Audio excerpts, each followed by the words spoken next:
And hello, boys and girls. It's your host, Marley Startled, and it is the weekend, so you know what that means, boys and girls. It means more Grand Tack while I try and finish the campaign off. Let's load this bad boy up where we had it previously, and we'll try and do a tactical sit trip before we continue on. So, plan for this weekend, probably a bit of Hell Let Loose.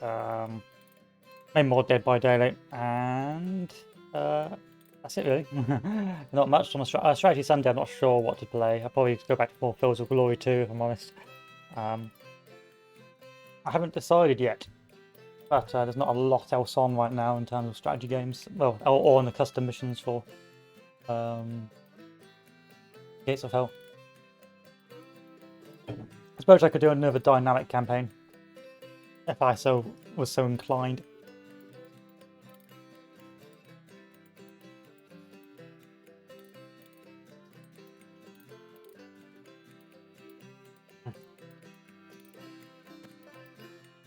Maybe some point four, but we'll work out. You know, maybe is it worth the vetting?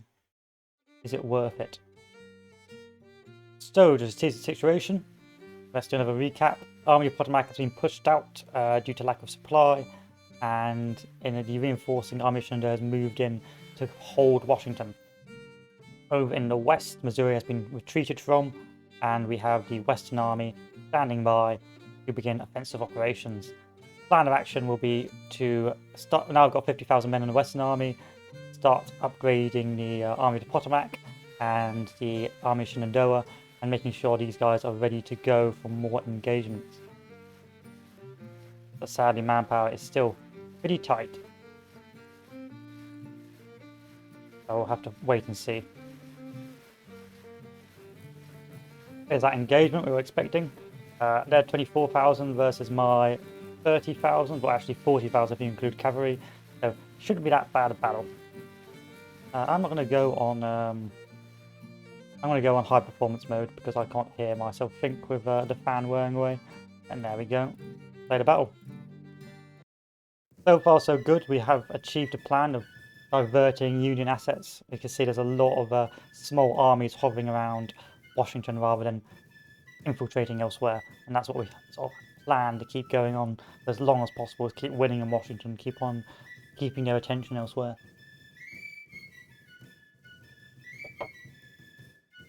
And if possible, start expanding out, but I'll have to wait until both armies are in the north. Once the Army of the Potomac is ready for action. So it shouldn't be too difficult a battle. Again, these are pretty well-equipped armies. The Union is coming from the right-hand side, and the objectives are on this main road here. So we need to start over here and move up to say hello. So the cavalry will immediately move up on the right into this wooded glade. The infantry will then move forward under Lawton up here.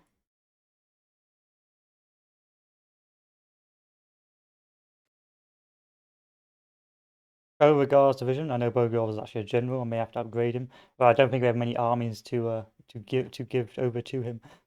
It's a shame. And some nasty marshland on the right, which we'll just have to fight in.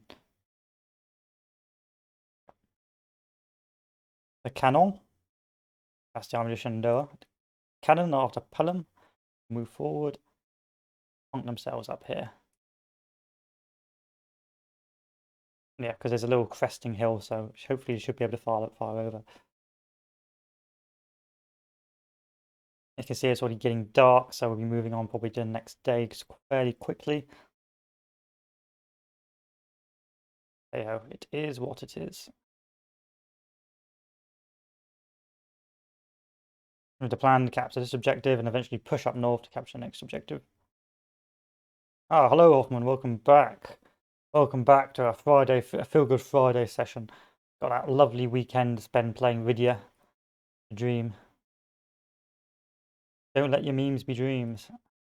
And we're continuing on a campaign. We may even play some Hell Let Loose today. I haven't decided yet. We'll see how far I get in the campaign. Good thing about the campaign so far is they're not overly long. You don't want a campaign that drags on forever.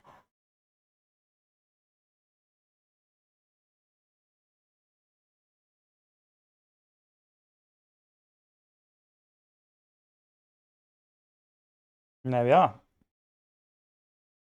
A fairly healthy army. I do like it when you come in like during the end of the day, because it means you can actually maneuver a bit better. Advance, advance, advance. And infantry on the right, advance.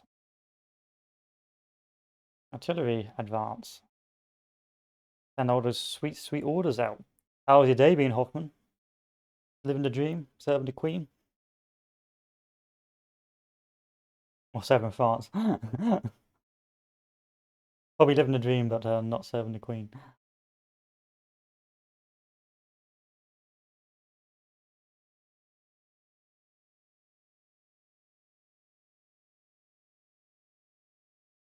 No, not serving the Queen. Yeah. Yeah, good, good. That's what I like to hear. Well, almost like to hear.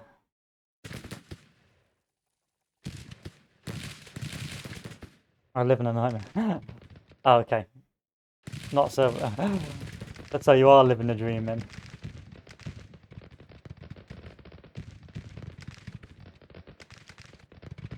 Oh, I did hear you're having trouble in you were having some issues in France right now.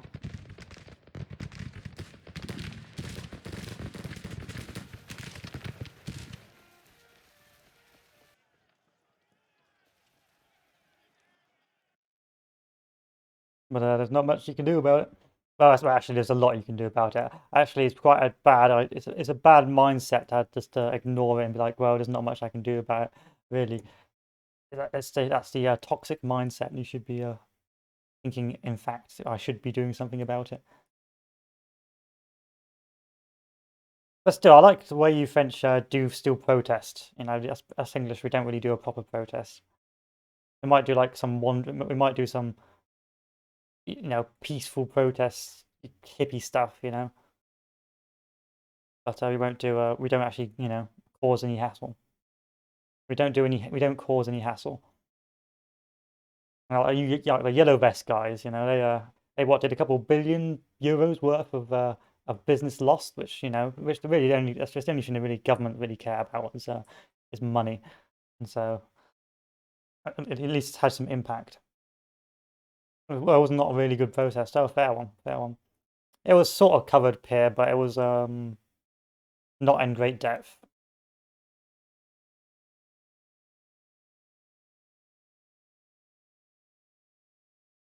If you know what I mean. It's like, you know, a passing comment on it. Ah, fair one, fair one.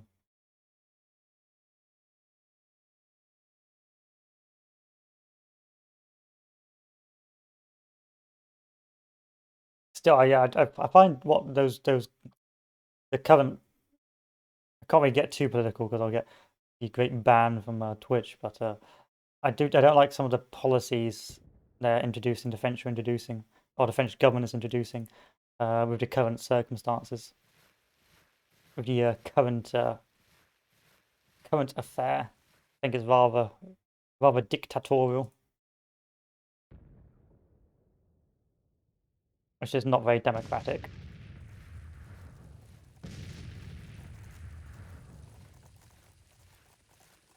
Still, can always play video.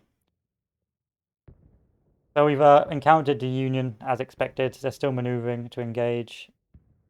We are being rather effective in the current engagement, but taking a while for our troops to move forward. Taking an awful long time for our troops to move forward. Like, really long time. So we're going to move over this unit, or this division here. Move this division up.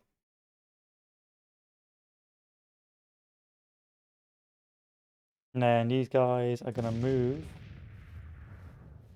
Engage there. And these guys are going to move to engage here as well. Now, I do expect Anderson to rout here. There's a lot of cannons on him.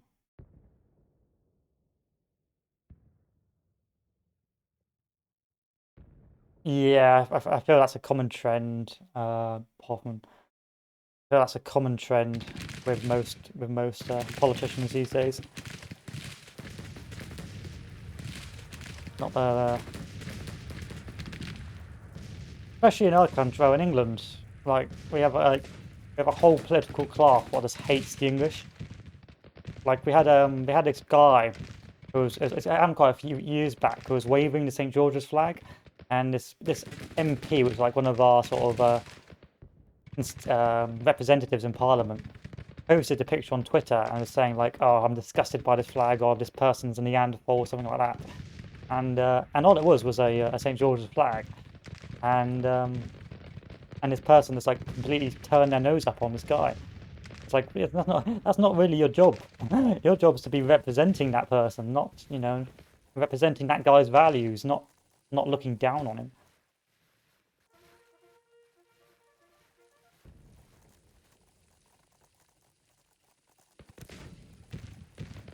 But it's got a little bit better. It has got a little bit better in the UK.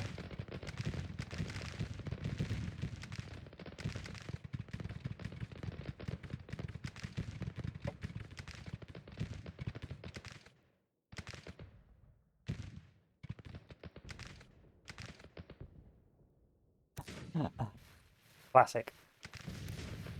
Absolutely classic.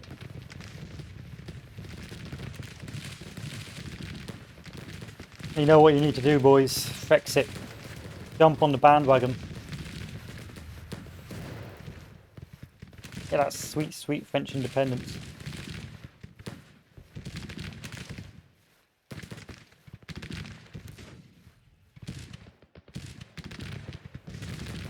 Yeah. Italian exit, perhaps.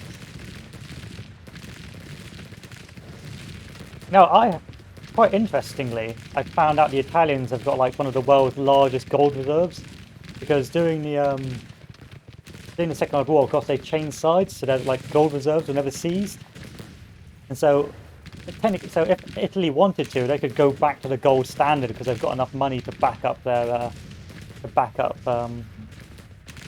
it up. It's one of the few nations that still has a rather large gold standard. We ended up selling all our gold at the lowest prices ever.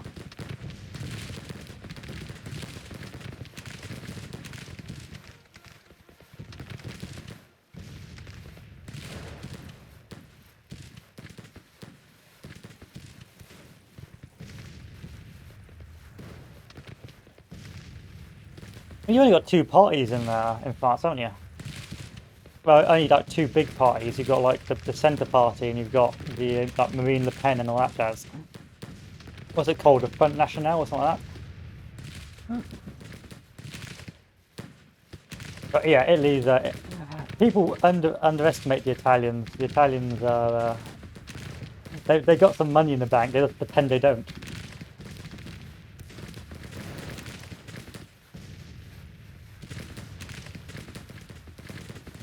So who's advancing on the left? Anderson.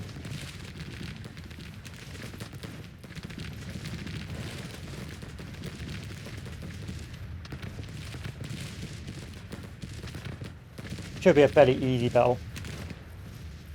A lot of our troops are quite experienced from previous engagements.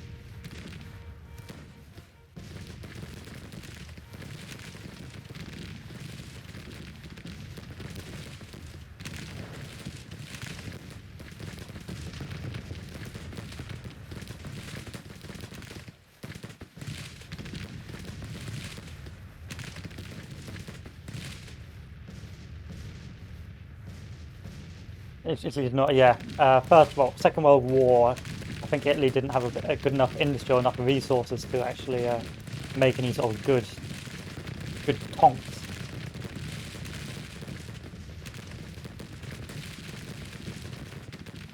Morning, Dool. Welcome back. And to be fair, like the Italian industry wasn't really designed for like tank warfare. It was more for like the mountainous climate of Italy. They had a pretty good army for First World War standards.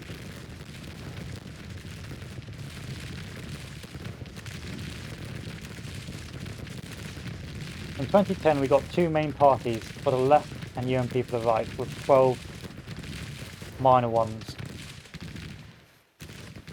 I think the problem with your two-party system is that like you end up voting for. You go through two stages, don't you? You go through one stage where you where like the right party and the centre party get into power, and then all the left-leaning guys vote for the centre party to avoid the right-wing party taking over. Again, I'm pretty ignorant on French politics, but I think you've got like a two-stage voting system. So of course, after the first stage, it stops it basically checks or prevents any right-wing party coming to power. Because of course all the centrists and the left-wings vote for the centrist party after. It's like doing, I don't know, the European referendum twice. It doesn't work.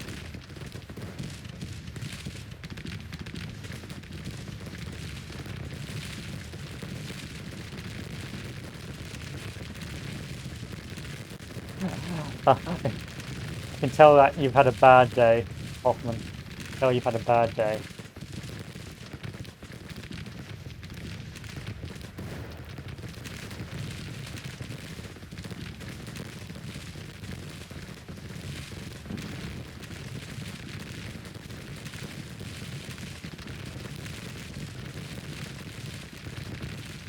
All you need to do is crack out some wine.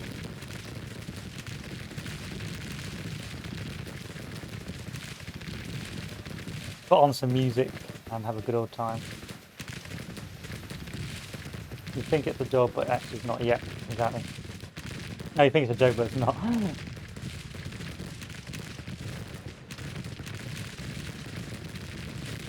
Well, all that's going to happen is you're going to get frustrated, and you're not going to be able to do anything about it, bro. There's not much you can do about it. There's no point getting angry because it's just there's nothing you as an individual can do about it.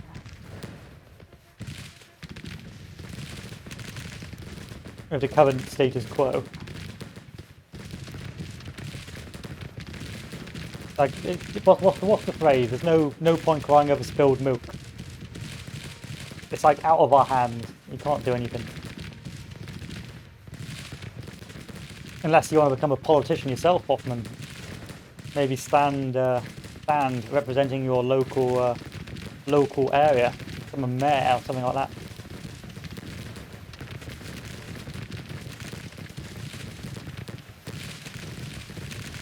I think what saves that, Hoffman, is the fact that you've got quite a lot of power within your own mayors and your local regions. So even if you don't really like your current governing party, you've still got enough power in the local constituencies or local areas to control.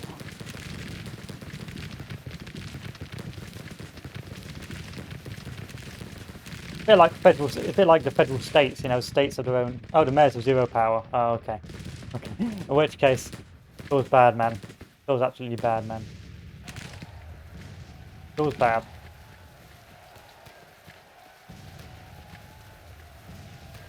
I think that's what saves the Americans. Like the fact they've got some, even though you may have a federal government, at least the states have some degree of power. But yeah, you should vote. Like people, especially in my country, people forget to vote in their local constituencies, so they won't vote for their local council, or they won't vote for their local mayor, and so you end up with like a conservative government, or you end up with a Labour council for your local council.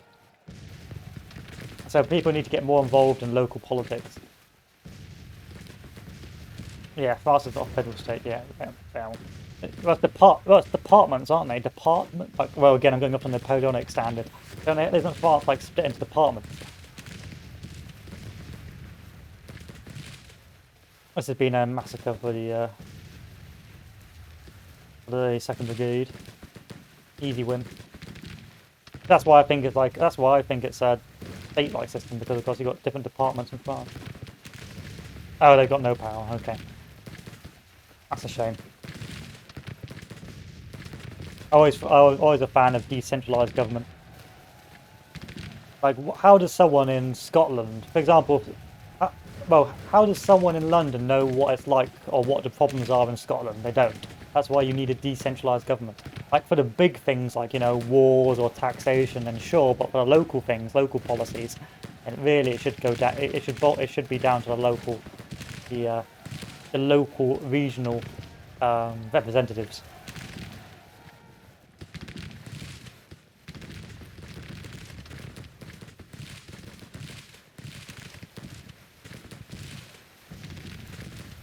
Yeah, which is rather apt, the idea of states' rights in a game about the Civil War.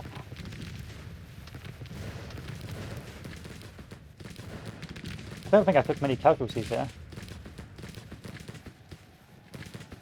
Because if you're over-centralised, then everything becomes far too bureaucratic. Like, you need a form for everything, whereas if it's down to your... Like, if you know, the local mayor, and the mayor had power, of course it leads to corruption, like, you know, in Italy and Spain. But, hey-ho.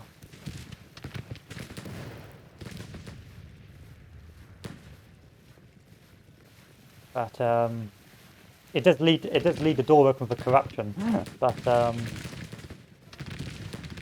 it's just a lesser of two evils, if you know what I mean.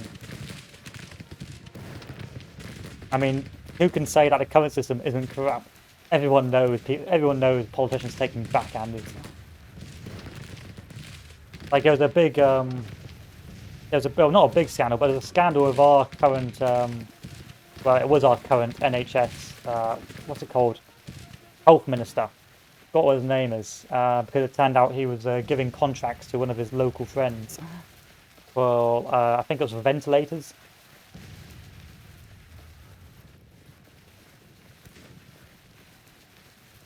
There's a corruption, like, there's going to be corruption in every political system, but you just got to pick the devil you want, or pick your poison. And I think decentralised local government is the best. That's why when people say things like about world governments and that, it's just not going to work, because how does someone in, I don't know, how does someone in Washington know what it's like for someone living in Hungary? Or how does someone in Washington know the problems of a person living in Hungary? They don't. They don't. Or even worse, like Nairobi or something like that. Or Mali.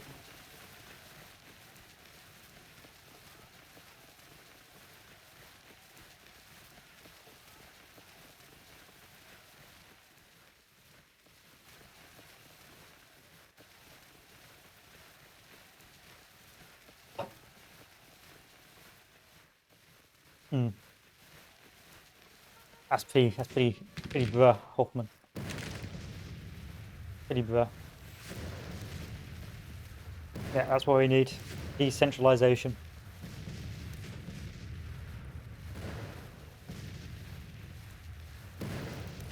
Yeah, I can see what he says. I can see what he says, but I'm not gonna approve it for the chat because that's a dangerous game. But I can read it still. I say a dangerous game. Don't want the powers that be to get the good news. So actually, with the current, so to tell you how it works, when someone says something in the chat that's what do you call it? That's being restricted. I can still see what Hoffman said, but the rest of the chat can't. So it allows me to still respond without how do I put it? Making it public. Yeah, the R word, exactly, the R word. One of the gamer words.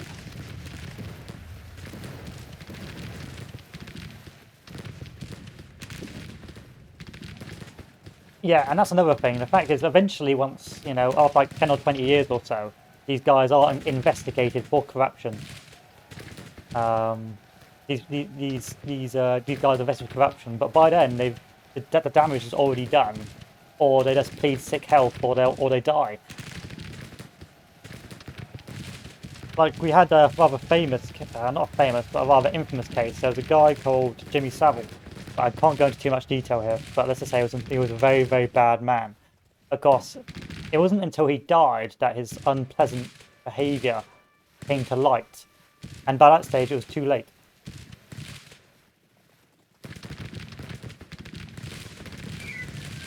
So the people who are the worst are just not found accountable. Yeah, they'd come down on it, you see. The guy from Top of the Pops.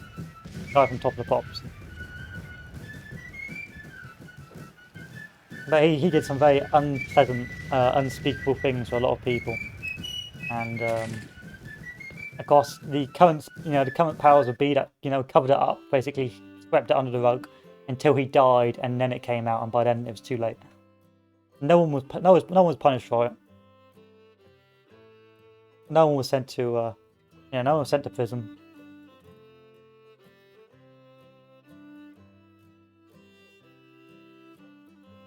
And that's the way of the world.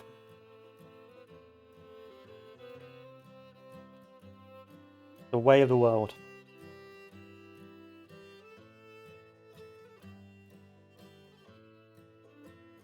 But if you look at it historically, there's always been corruption, and there's always been the haves and have-nots, and the people that get away with murder quite literally, and other people that don't and get the boot on the neck. It's just that once in a while, when things go wrong, once society has a hiccup, sometimes you get a little reset, and people get their just desserts. Still, enough depression, enough bitterness. You need to continue on this campaign. So we won that battle. Well, yeah, I guess the thing is, like, yeah, power corrupts. Like, imagine if, like, tomorrow I said, listen, Duel, I'm going to give you the power to pass laws, political immunity.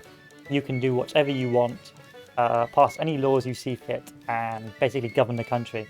Now, let's be honest. How many of you would eventually abuse it just a little bit? Like, I was watching I think it was an interview with the guy from the Wolf of Wall Street, and he was being asked, how did it come to you, embezzling all this money, and he basically and committing all these crimes, and he said, well, I didn't start out planning to do it. I initially started out, and I wanted to be, reputable. I wanted to do it properly, but then sometimes I was being asked to do things that was slightly across the standard, across the line, and I thought, okay, it's only slightly across the line. I'll do it, and we won't do it again. And so they would do it, and they wouldn't get caught for it, and then eventually they kept on moving their standards or moving the goalposts until eventually they just had no standards at all, and this became completely, illegal. Because all it takes is that once or twice, breaking the rules a little bit before people start taking liberties.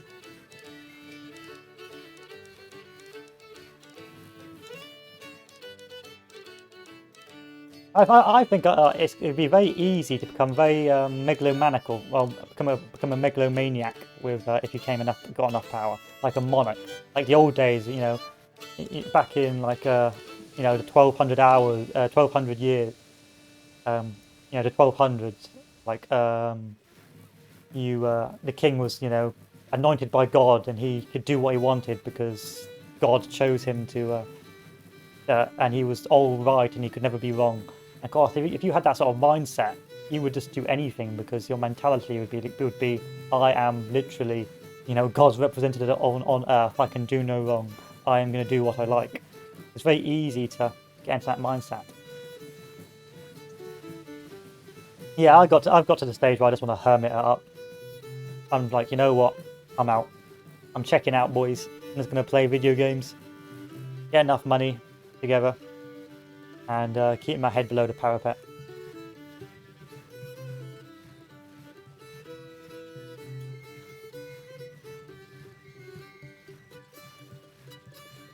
So the army of Shenandoah, I'm going to see if I can upgrade you. Yes, I can.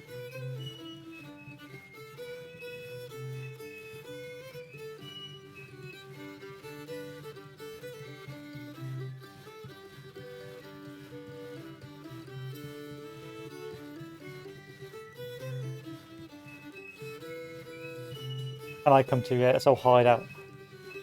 Welcome to the cope. Welcome to if you're recently watching this, welcome to the cope stream or the cope video, where a load of early to middle-aged men sit around coping. We should make what do you call it, a podcast? Like, there's a podcast in England called Loose Women, where you get a load of like old, 40s, 50s aged women get, come together and they discuss and they mostly moan about things. And we should do the same for men. It's like grumpy old men come together and we just moan about the world.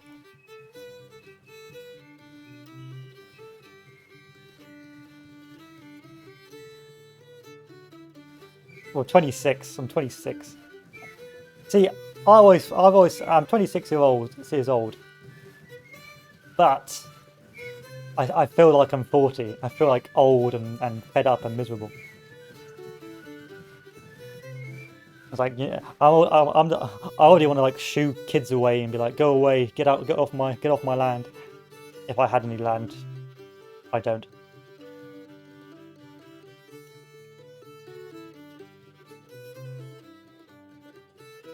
So we are going to move up the Western Army now on offensive action because it's time. I'm going to incorporate the Army of Tennessee, or parts of the Army of Tennessee. I'm not actually going to. I'm not going to bother. I'm going to move the Army of Tennessee over here because I want to use this army later on. Can't move this guy up yet because he's not ready. He's got low readiness.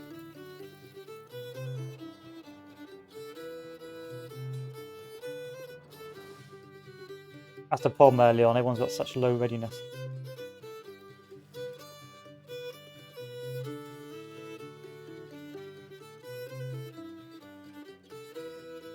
And we're going to build some forts.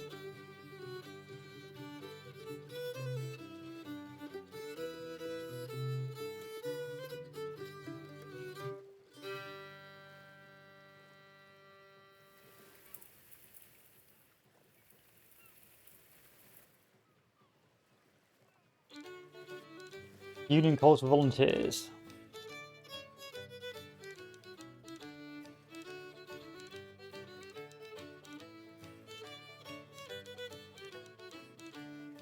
Have I got conscription yet? No, I don't. So once we get conscription, we're going to go down industry 2 and then finances, because you can see our finances aren't that bad.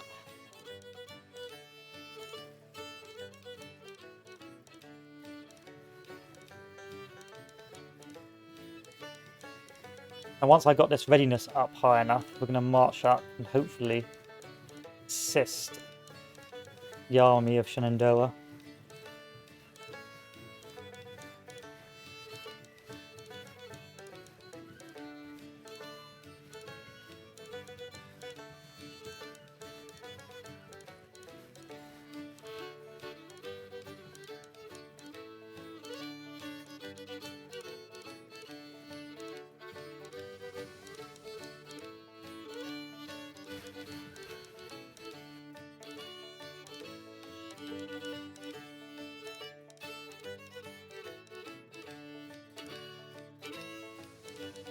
How's readiness, boys? You're not ready yet. Still, if the Department of Ohio does decide to move over, we can chase after him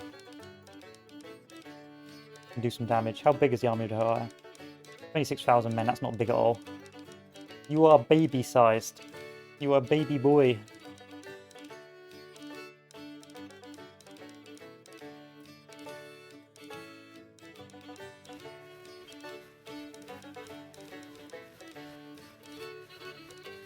Okay, this is good. First big battle. The army of R. Rowan of the Army of Cheapasaki, Army of Northeastern Virginia, and the Army of Shenandoah, engaging the Army of Shenandoah again, and the Army of Potomac. Let's save the game.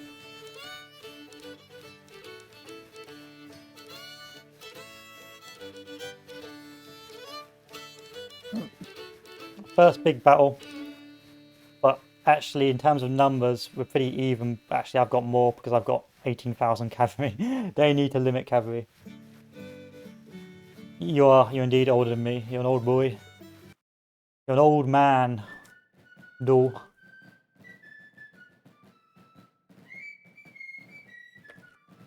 Oh no, guys. I put my Kinder Bueno next to the fan of my laptop, and now it's melted. I can't eat that.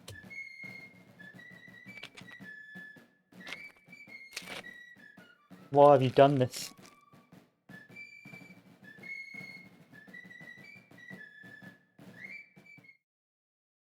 Okay, let's do this.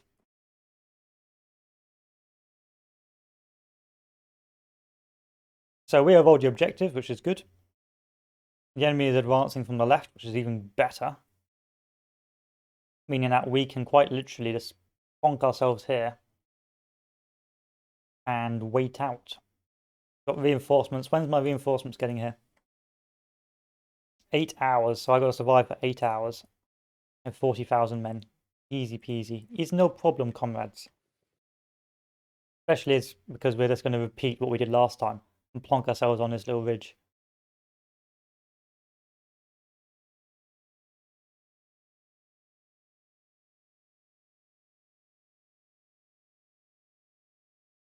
Cavalry in the rear. Have I got 2 cavalry units? No, I don't. I was going to say for a second, I was like, bruh. Old man door. Back in my day, that's why you do. That's why you do YouTube videos on the Tiger, because you were actually around when the Tiger was first used.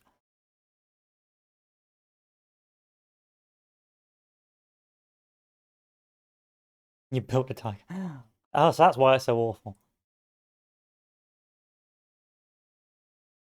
I was wondering why.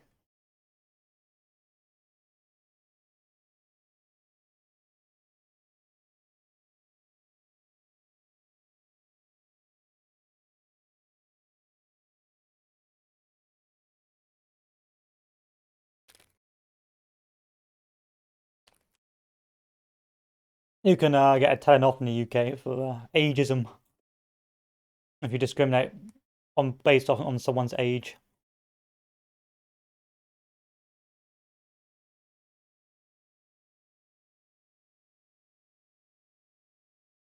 Had a woman doing a lawsuit against I think it was a publication company, because they called her like an old lady.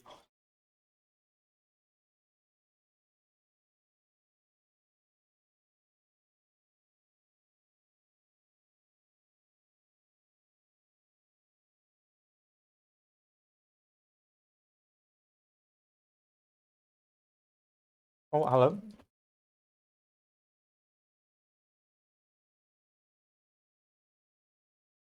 Yeah, can't wait for the dislikes. You should really just like get, what do you call it? Just become a reaction beta on YouTube, and just post obviously wrong opinions or obviously inflammatory opinions,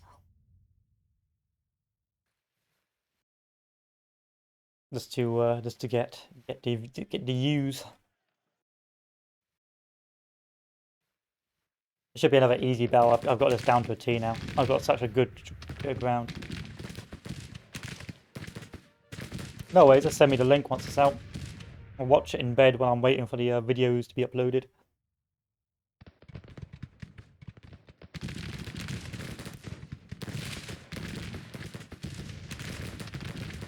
I'm pretty sure I've got a phantom disliker in my in my current YouTube videos. So it started recently. Like someone will immediately go on and dislike it. There's this one guy, and there's only like 3 views, and it's been happening like every every video I make. The guy will immediately come on, dislike, and then leave. It's you. Is it you? I mean, it's funny. I mean, keep doing it. It's funny. But because it's like, I see what you're doing there. But this is a shout out to to the phantom disliker. Will, if you want. I don't know. Maybe we'll take it too far and I'll end up getting banned from like 2,000 dislikes because I told everyone to do it.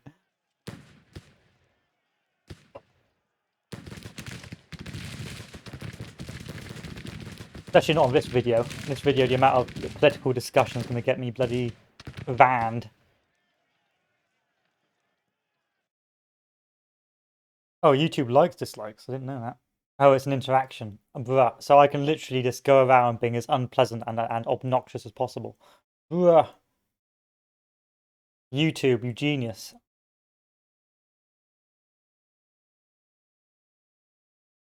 Bruh. Okay, boys, time to start quoting some time to start quoting some statistics.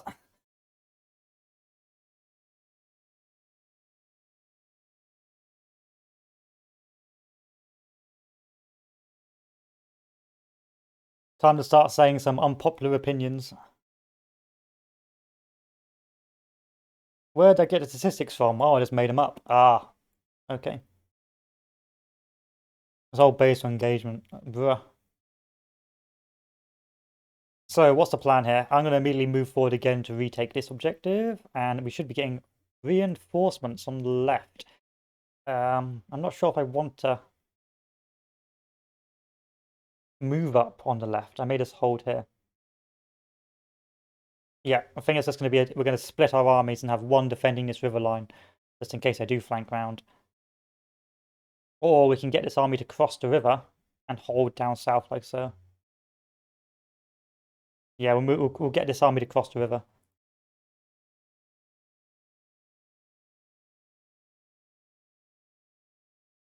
I didn't know that. There you go. YouTube algorithm. The esoteric YouTube algorithm.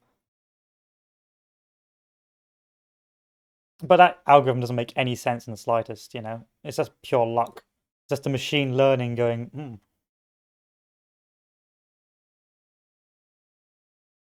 This video you've spent like 2 hours on trying to edit? No, that's not going to shown to anyone. This 2 hour video of you being an idiot on Grand Tactician. Well, boys, rev up your feeds. This is all you're going to be seeing for the next 2 years. Like, some of the YouTube, like, what annoys me? Oh, is your wife's video up to 14 key? That's good. That's good. That's really, you know, it's always nice to hear when you get a good video out. But I'm quite fed up with the algorithm right now for YouTube, if I'm honest, because I'll click on one thing, like I click on these film recap YouTube videos. Basically, there's some robot voice and it recaps a horror film or it recaps the video from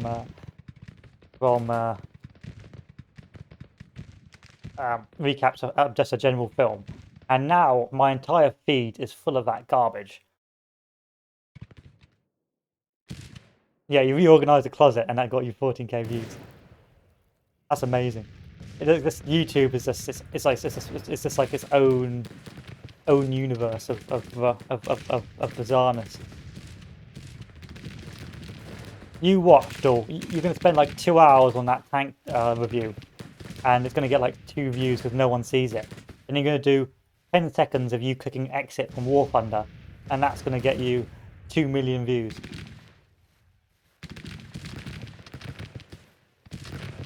Oh, nice. You mark my words, Dol. All you need to do is 10-second recording, you clicking exit War Thunder, and some meme music in the background, some meme sound in the background, and that will get you all the views you need. You'll become an internet celebrity overnight.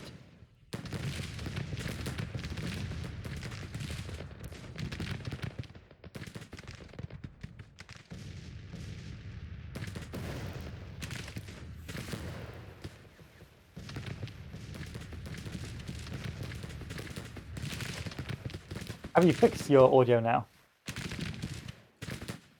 That's quite good to do, especially because you normally are quite you only stick with a couple of games, don't you? So the fact that you've been able to get like 50 subs from just a few games is quite good, because it means that you've got a localized community. Whereas I've got like right now I've got like 97 followers, but bear in mind that's from dozens of different games. So I'll have 3 followers from an Ace Combat game. I'll have 3 followers from a War Thunder game. I'll have 2 followers from a Dead by Daylight game. And so they're not constant, if you know what I mean. They're not constant. Which I think in the long term is better, because in the long term it means that whatever views you do get, are more stable in number, but in the short term it can be tedious. But fortunately, it doesn't really matter to me. Yeah, better long term because it means like if, for example, if you're like a World of Warships streamer, and World of Warships dies, it's like, oh, what do I do now? I know, become a political commentator.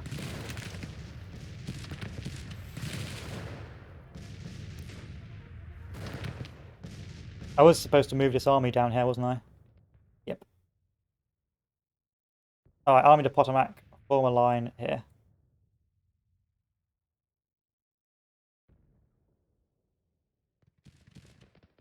But I don't care. I just like talking to people when I'm playing.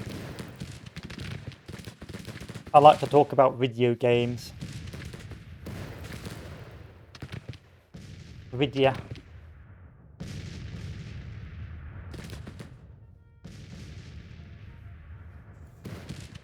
So this is pretty much a repeat of the previous campaign of the battle. There's only a couple of considerations which could change the dynamic. A, if the Union decides to move through these woods, which is very unlikely, but is a possibility, because there's not a lot of terrain to move down here. Then you could end up with a whole river crossing engagement. Or B, they just mash assault here, maybe break through, which I doubt. And then it becomes a war maneuver. But right now it's still pretty early days. They're stuck. I've got my cannons ready to go. Firing away. It's a pretty standard game so far.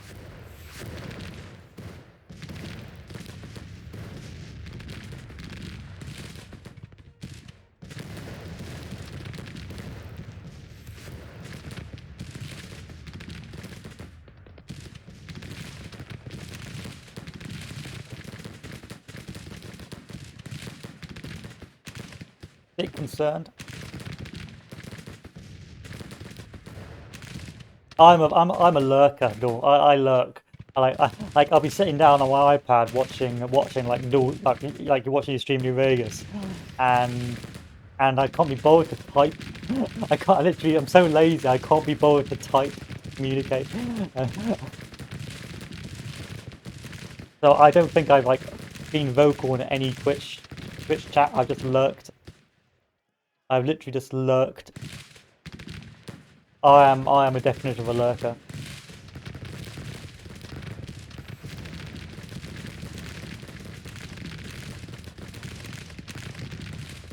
So I want to move the reserves up to about here, just in case the first line breaks.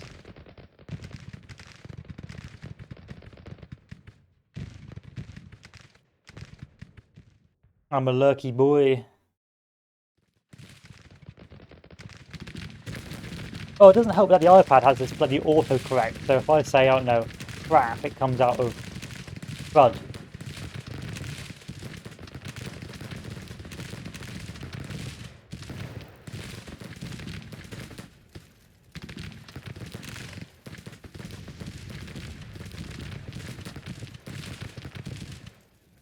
So what have we got here? Yeah, yeah, this is an easy win. If this keeps going the way it's going, this is an easy win. I'm going to turn my cannons to counter battery.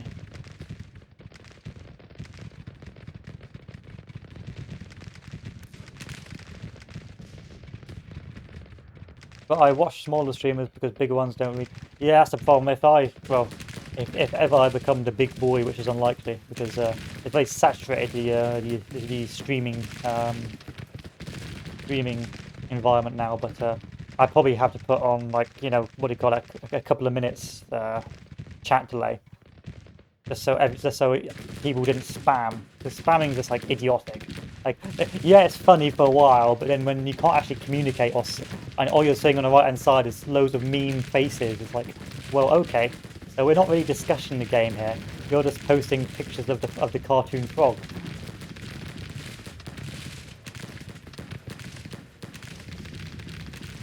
The funny cartoon frog over and over. Now, don't get me wrong, I like seeing the funny picture of the cartoon frog, but seeing it like 50 fucking times because some streamer said, I don't know, said Papega is gets a little mind draining.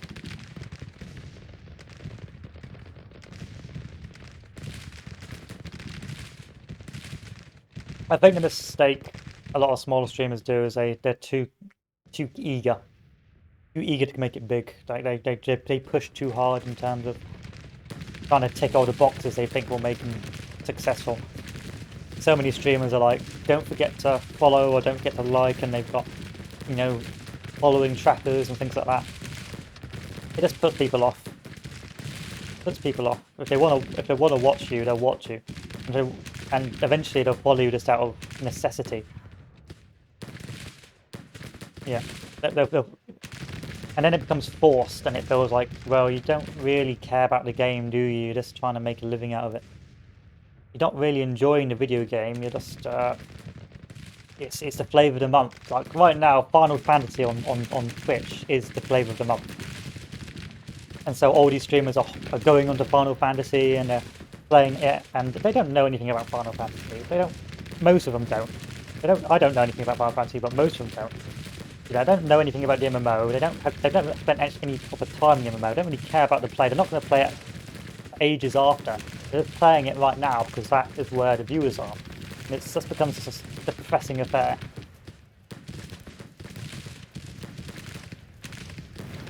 Yeah, I mean, asking's not bad. Asking's not bad. Like on YouTube, especially if they've watched all the way to the end. If they've watched all the way to the end, then yeah, that makes sense because, you know.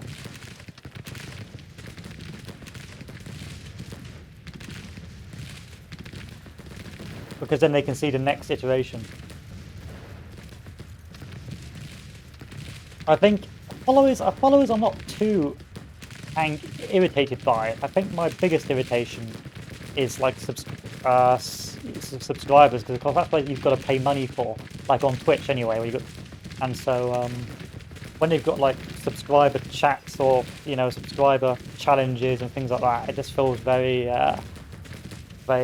feels like it feels like I'm begging, like, or demanding cash. Like I'm shaking a bucket asking for handouts.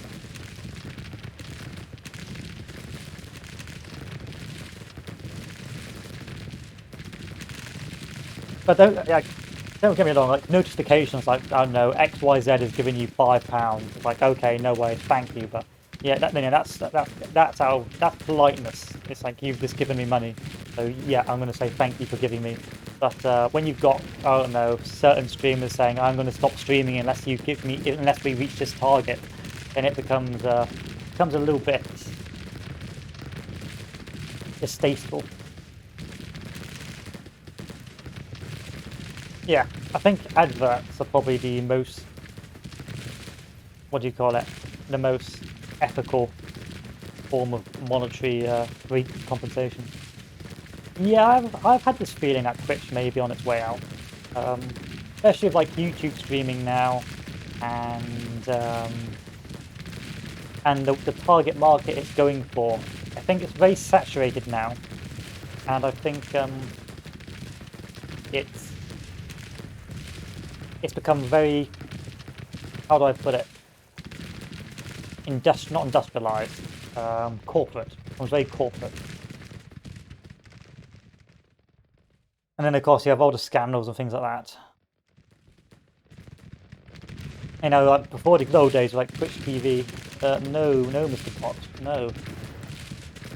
Time for you to go the way of the dodo.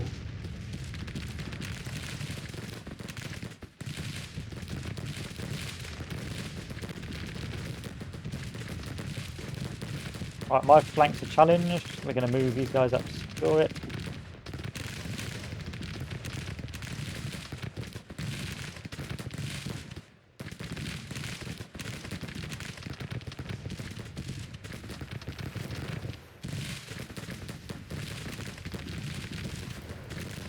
I don't blame them.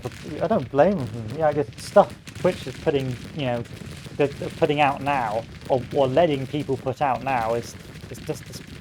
It is literally the lowest of, like, the bottom of the barrel. It's awful.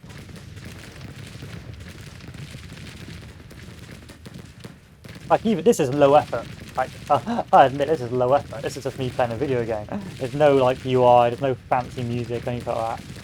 This is just a bloke playing a video game. But this, compared to some of the things I've seen especially on the YouTube videos where they talk about the stuff they're playing. It's awful.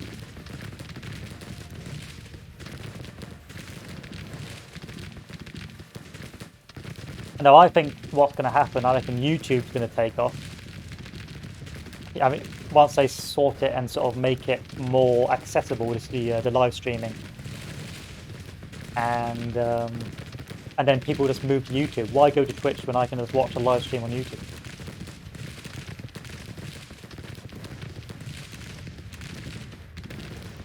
Yeah, I reckon YouTube is the way forward if you want to if you want to make a business model out of streaming. But actually, there was a YouTube video I watched of this guy, and he was saying that most of the actual viewers on Twitch are already taken. They've already come for certain viewers, for certain individuals, and most of the actual traffic is from streamers. So it's a very oversaturated market. Yeah, it's already a very oversaturated market.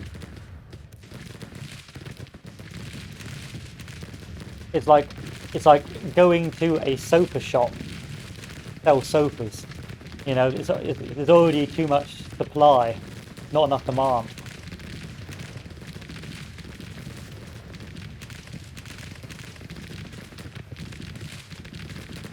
The problem is that Twitch has commercialized the pushing for smaller streamers. They're very predatory when it comes to small streamers. So, for example, for me to become listed in Twitch, I would need to get affiliate status, which I can pay money for just to get affiliate status, or I can get 4 average views.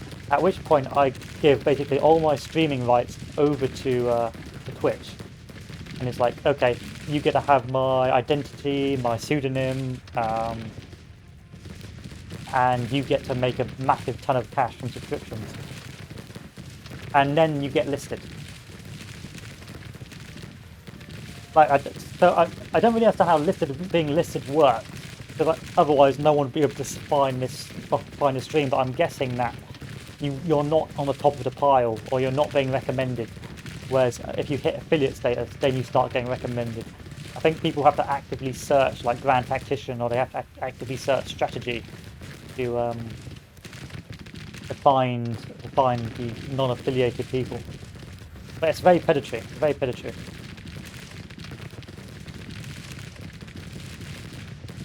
And plus, you don't make a lot of money off streaming. You don't, like, what? $5, and you get what? The streamer gets like $2 out of that. So, like, to actually make enough money to live, you'd need like 5,000 subscribers. They really are exploited. If you ever decide to try and make this a job, I recommend just getting a normal job, because you are exploited unless you commercialize and start selling t-shirts or merchandise. That's why so many big streamers sell merchandise, because they just don't make enough with the current, you know, Twitch rules and regs. You're going to retreat.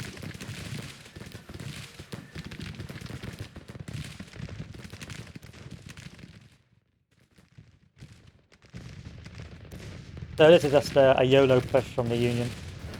Pretty standard stuff. As long as my cannons keep firing, I'm happy.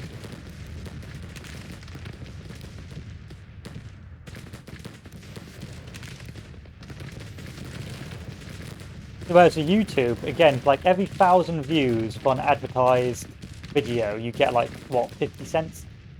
Or something like that. So again, you do need a lot of views to make money off it. But there's also the commercialization aspect, and there's less of we take all your rights as a streamer.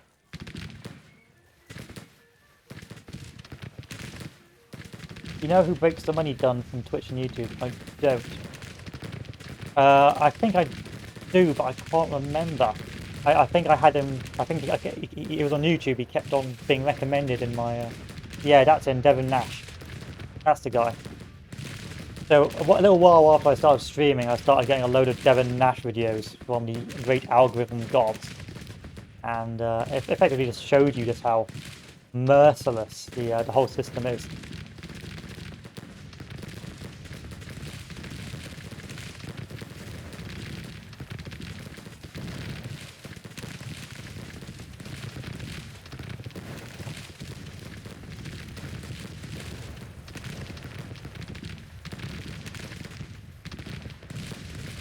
So this is just a river crossing slaughter. That's all this is.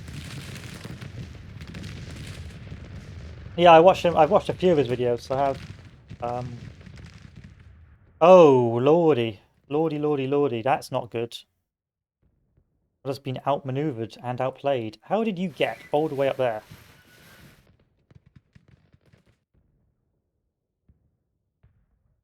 Jesus.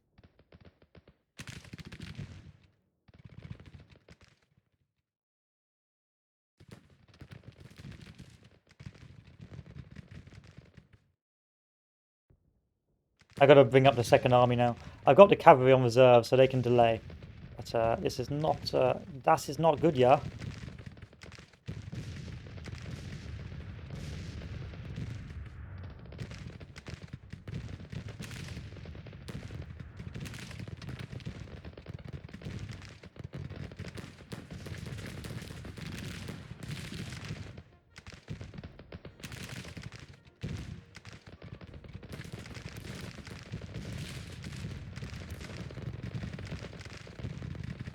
Did not see that coming.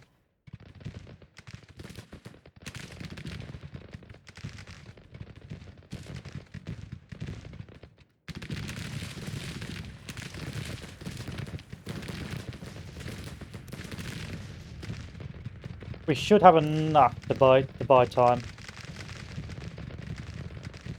Indeed. I did not expect the flank around. It's actually rather good AI. Well done, game. You get the stick of approval today.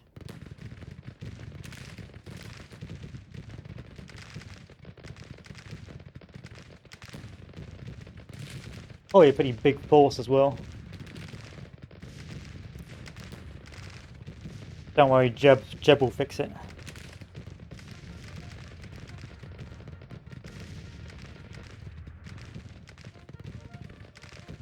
Jeb's the man. If he can't do it, no one can.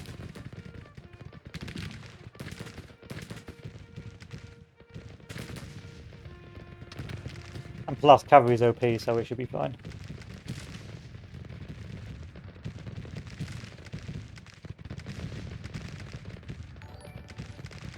Thank you, Paraclete FTW. Welcome. Welcome to the cope.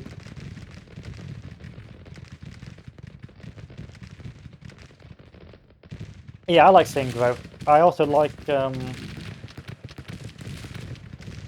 like it when new internet websites succeed, but it's been a long time since I've seen like a new internet website make it big. I think the last one was this, was Twitch TV.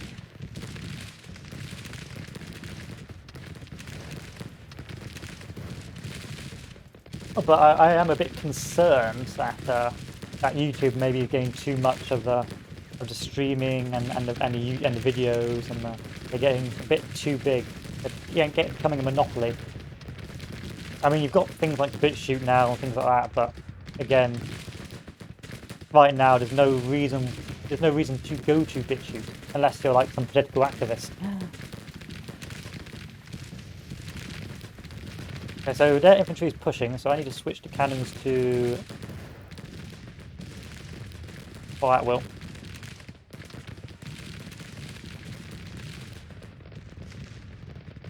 Yeah, there's no reason to right now. Well, BitChute's not big enough yet. Yeah, that's a backup in case you get the good old cancelled. You end up forgetting where you are one day and you say a naughty word.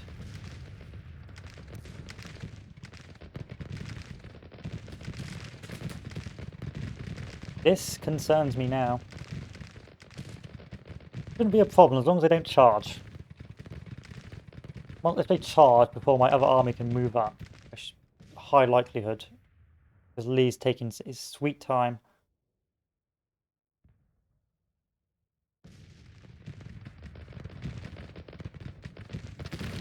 Here's a thing I found quite weird. YouTube has like a record of like older videos and that made throughout history. At what point does YouTube just become too saturated with videos from like back in 2000? At what point does it just become filled with so much dated garbage that you can't find what you're looking for anymore?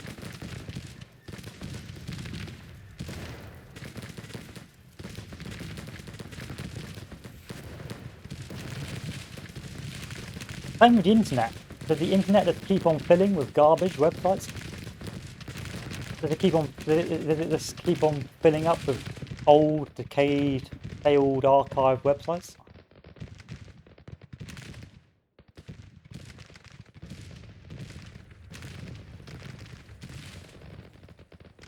All right, here's a little bit of homework, for mildly startled for you boys. Remember a website from like your childhood and see if you can get back on it. See, odds are it's probably going to be a virus now. It's going to be closed down. So make sure you've got antivirus protection before you do, and let's see if what's happened to that old website. Like Blockbuster. Blockbuster must still have a website. No, that's not an old website. Like, does Blockbuster, does Woolworth still have a website?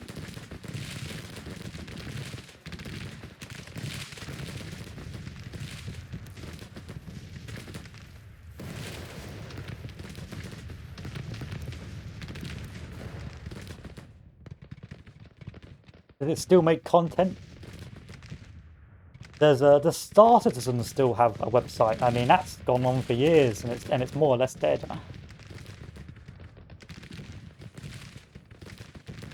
Let me check.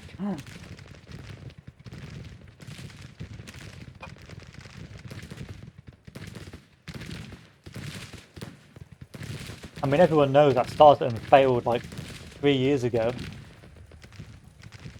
and a lot of people spent a lot of money on a failed game. Just trying to bait people into being upset.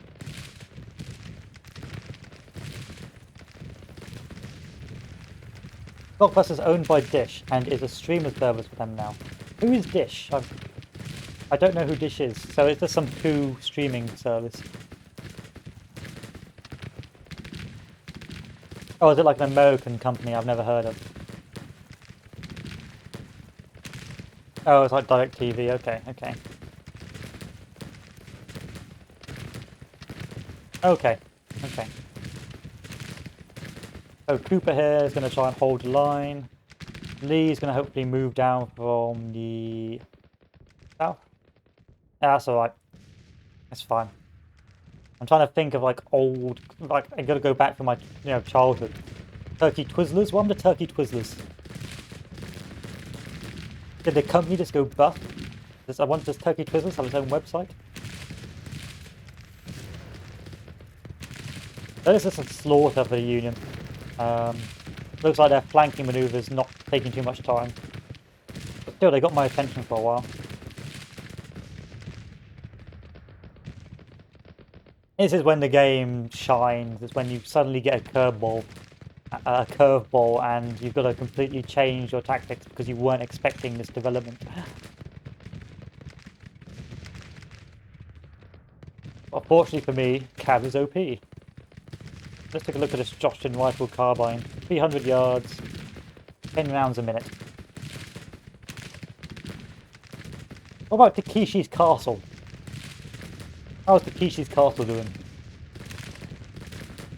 That used to be on, when I was a kid, we had Freeview, which had like a load of free channels, and if you went up high enough, you started getting to these weird channels. Not the channels you're all thinking about. We're talking about, it's these weird, either the TV selling channels, weird knockoff film channels, just these odd channels. And there was this one channel where you had this Japanese game show called Takeshi's Castle, where you had all these contestants basically trying to sprint into walls and getting beaten up as part of this Japanese game show.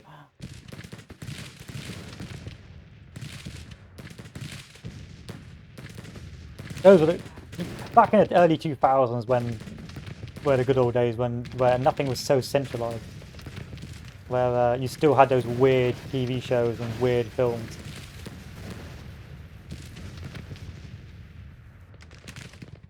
Now what do we have? We got TikTok. 30 seconds of some weirdo going screeching into a microphone. Great. Isn't that a cultural renaissance? Look, I'm about to flip a bottle. Oh, I flipped the bottle and it landed upside down.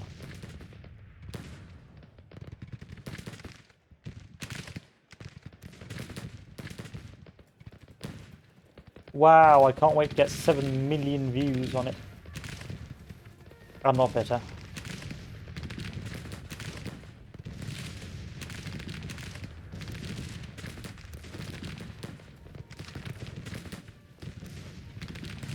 You need to halt what you're doing, you're about to get blown up. It was dubbed over, bruh. I hate it when you Americans get a foreign get a foreign TV show and you dub it over. Like there's this meme of a nature channel, and so we've got the David Attenborough nature channel, and it's like they've got a clip of this mantis chasing after another mantis or trying to flee a spider, and it's got opera music, and you've got the narrator talking rather sophisticated accent going, and the lesser spotted jumping spider begins to hunt for the young praying mantis, and it's all very civilized and sophisticated, and you're just watching the mantis go away. Then it flicks over to an American version, where the American version is like got a guitar riff, and it's got that really obnoxious American accent going, and this spider's there's got to be some cheesy tone, like this mantis is praying that the spider doesn't get him. And then it's like a flash cut of the mantis jumping and a dubbed over jumping sound. Why can't you just have the mantis? Just the mantis, that's all you need.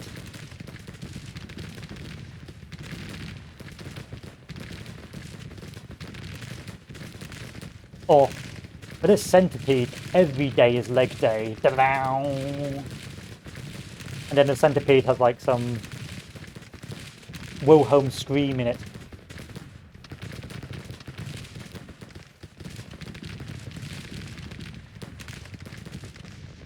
You know it's true. You may think it's funny, but you know it's true.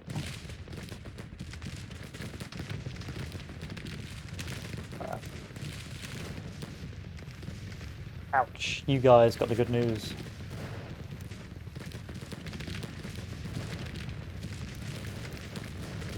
This field is a strewn with bodies. I may actually have to go to turbo now because of the demand on the machine.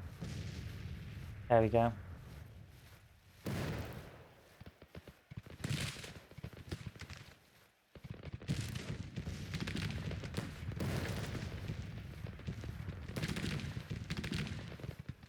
I think that the American show was called like Animal Monsters or something like that.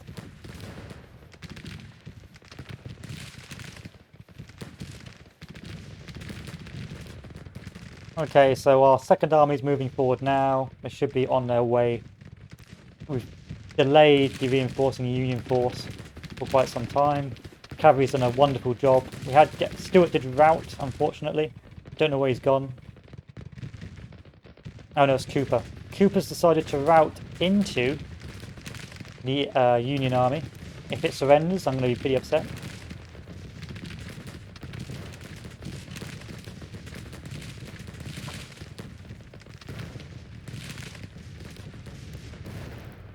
McKinney, ammunition low. Who's McKinney? Anderson, Loring, Lord of Militia, McKinney. Well, not much I can do about that, Dave.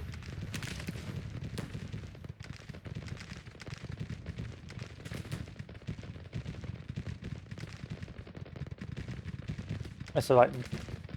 I got faith in Brigadier Preston Pond.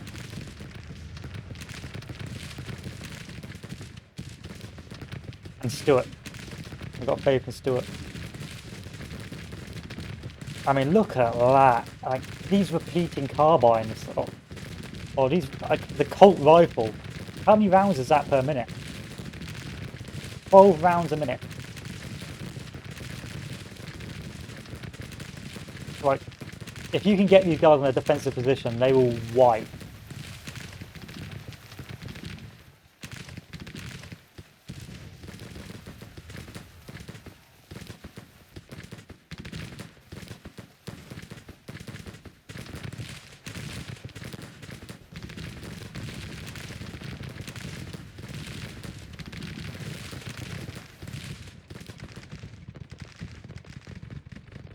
Did Cooper decide to return? He has sort of.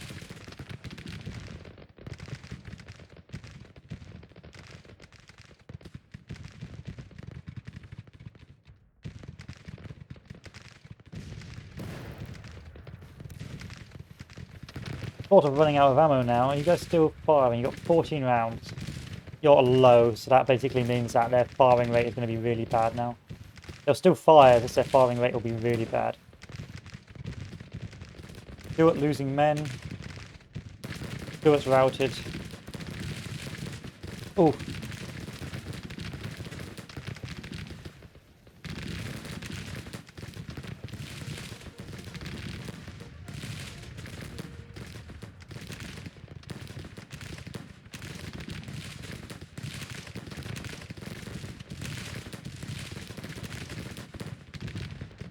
We're going to call this the Battle of McChesney. Okay, we'll call that the Battle of McChesney. Time to start sending some of our reserves that way.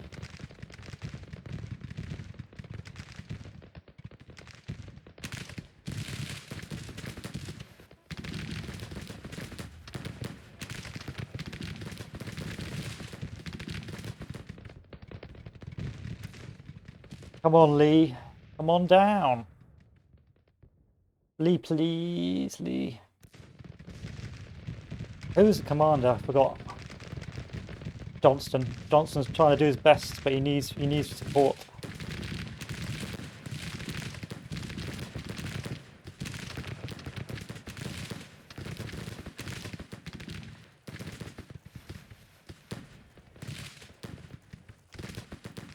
That's bad. Go back to loose order now.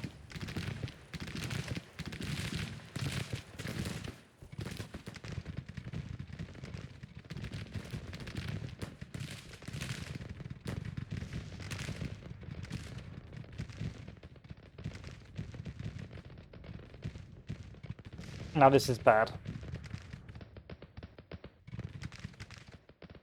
I need to redirect Toon over here. And I need to change the artillery to start facing this way.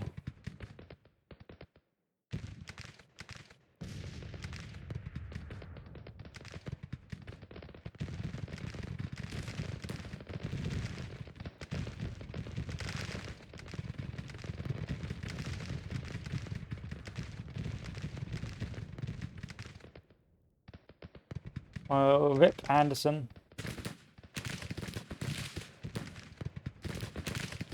Stewart's gone.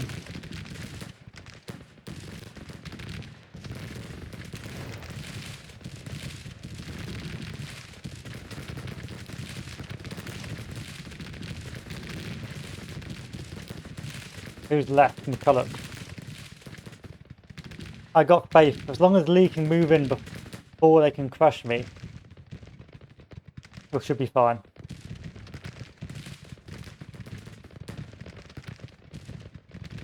This is about getting Lee up. About midday, Lee should come.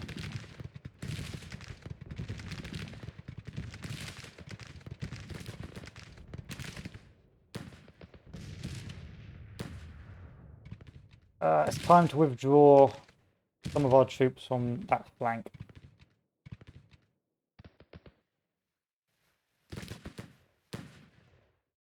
Halt what you're doing, move to engage here. Halt what you're doing, move to engage here. Yeah, we're not a good spot right now. McCulloch is doing a great job though. He's holding 2 divisions with his Colt.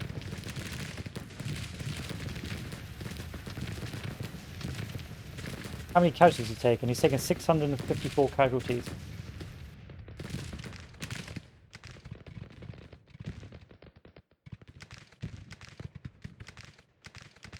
Oh, what you're doing. Fire at that. You gotta move, guys. My artillery's about to get smashed.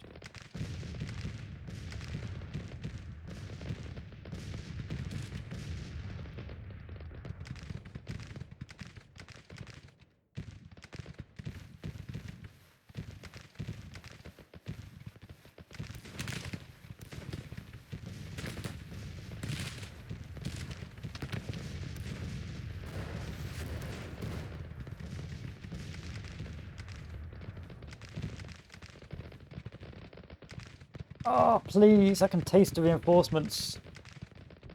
Good, we've got a route. That's good. We got a route.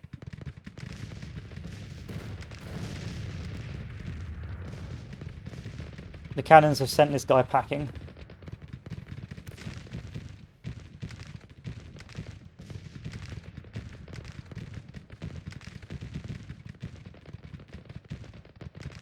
But McCulloch can't hold any longer. Like he's done his best, but he can't just keep fighting this.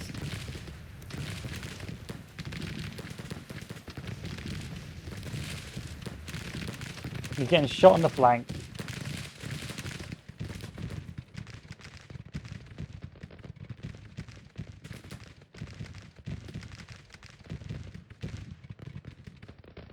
I've got to get these guys up.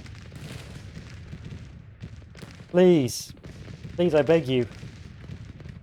Follow the orders, men.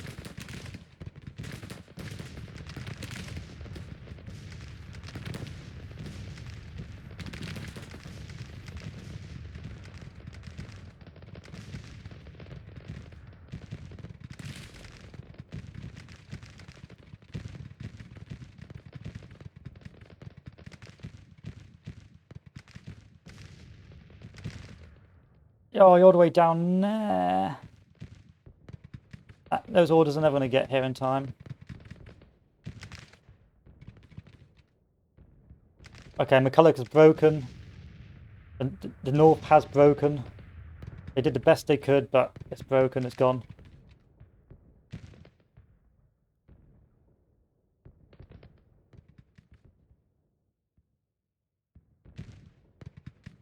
Please, game, please.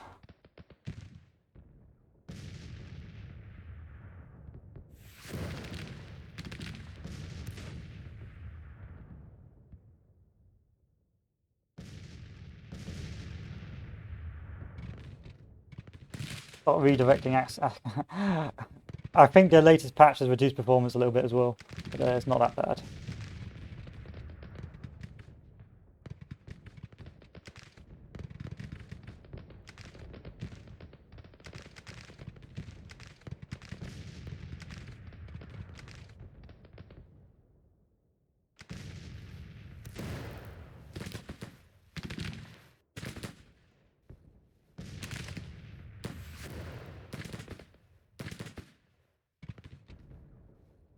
North's gone.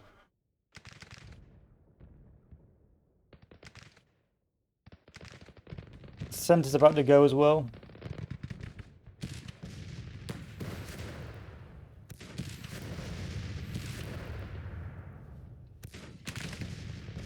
A little bug here as well, that sometimes if you don't get the red mark like this, it won't follow the order. There we go.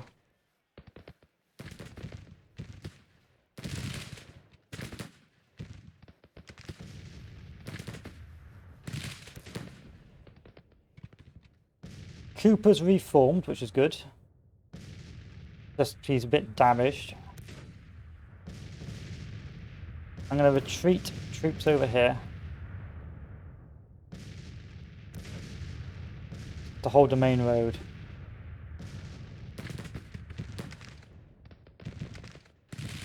Oh, these guys are getting smashed.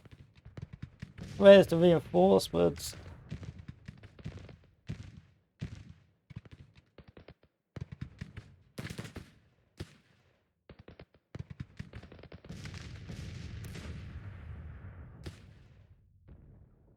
But you've got no ammo to engage.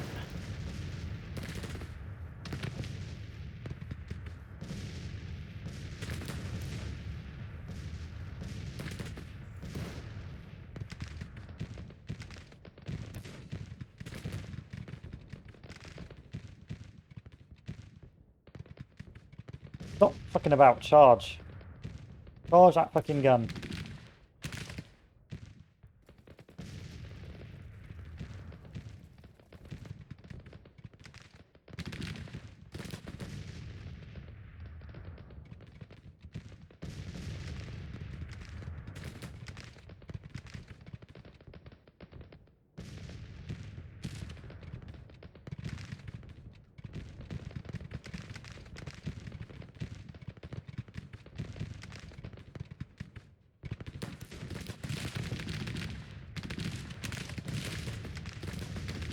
I think they're going to cross.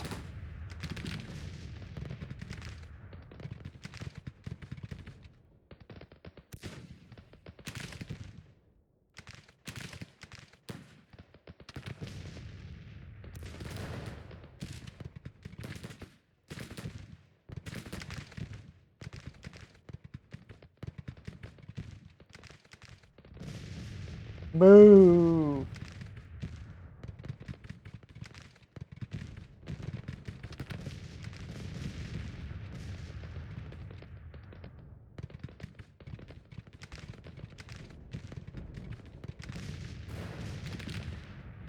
I got routed Confederate troops everywhere. Still, this is a pretty good battle. Entertaining. Like, the Union AI has been very good this campaign, this battle. However, I think the tide is going to turn now. Especially if I can charge this.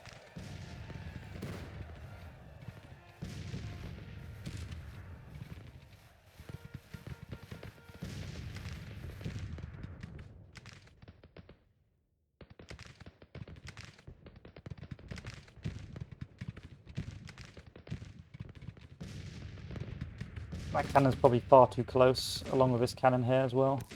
But hey ho. Don't want to retreat this cannon back.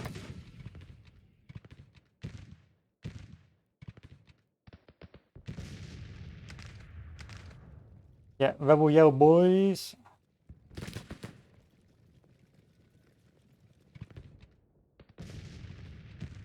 Now, if they did a concerted push here, it may be over. Come on. Go where I want you to go, boys. Stop cancelling your orders.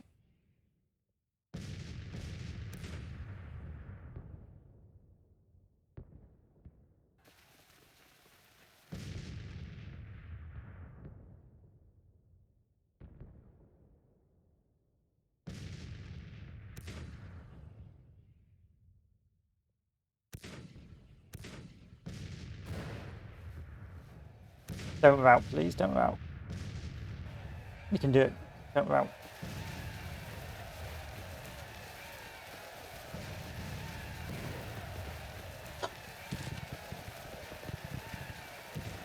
Don't rout. Don't do it. You can win this.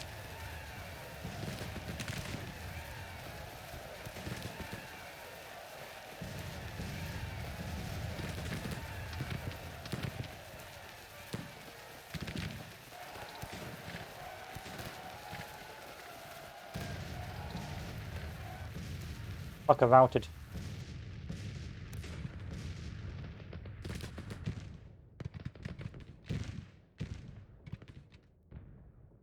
Has charged, which is an interesting development.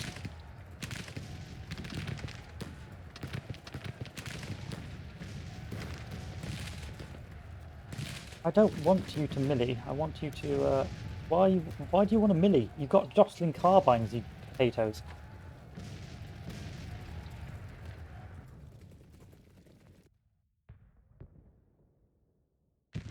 The cannons have become the front line. This is awful. Ah.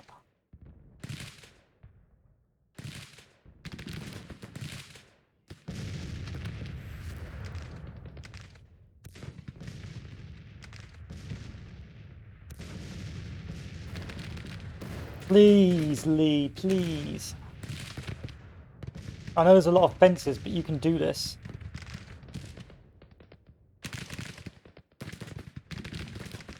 Oh, thank God. Who's the commander? Who's the commander of this artillery? The artillery, the concentrated batteries under Pelham is routing the infantry.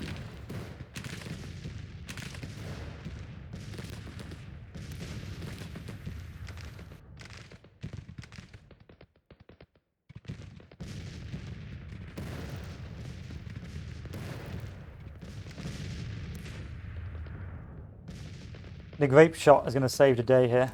Come on, Pelham, keep doing your job. Look at that, look at that grape shot.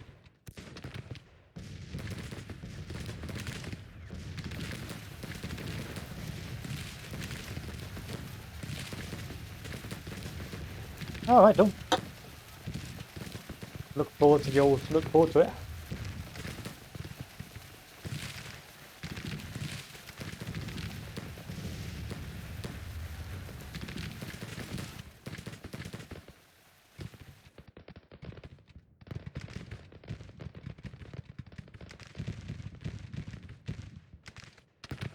Enjoy. Why do you want me to melee this?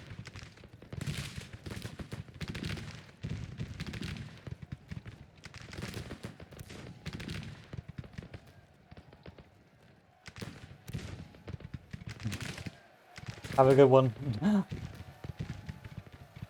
Look forward to it. Hopefully you get a lollipop after.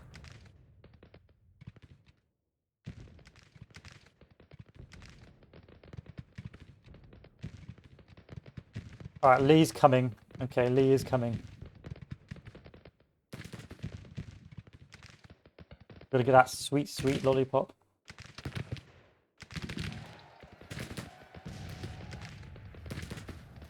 And Donaldson has come to the rescue as well. Well, he says he'd come to the rescue. Donaldson, you potato.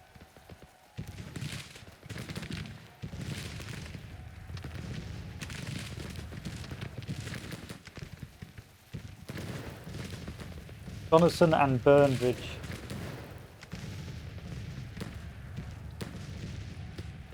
Got lucky here. We did get lucky. But it goes to show the importance of cavalry. Cavalry can hold against a superior force for quite a while.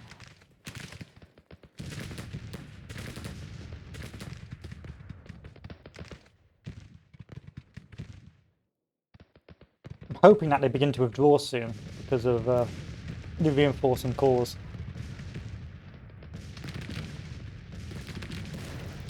I was scared for a while, especially when they got so close to the artillery. But as soon as I think I had done enough damage to them that they couldn't. They just once the artillery started firing off the grape shot under the glorious Pelham battery, they had to be forced to withdraw. Yeah, so they're retreating. So yeah, they'll begin to withdraw, and I can just hold my boys be.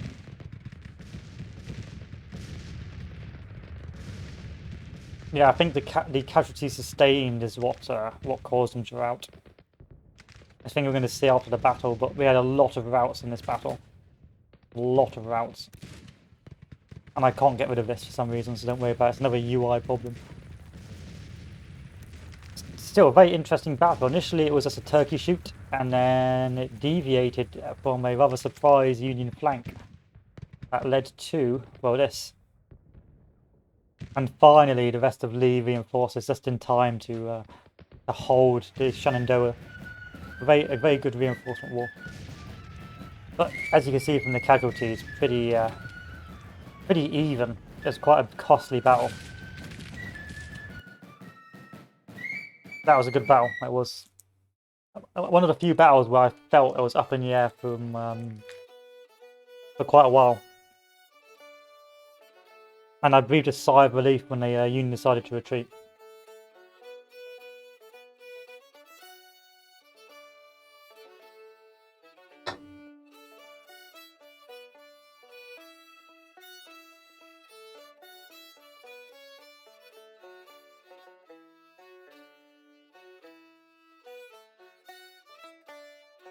Still, new lesson, we're going to make another cannon battery.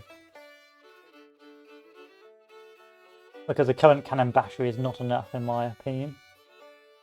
Need more cannons to at least match the Union's cavalry cannon fetish. But the Army of Shenandoah is going to get a new battery.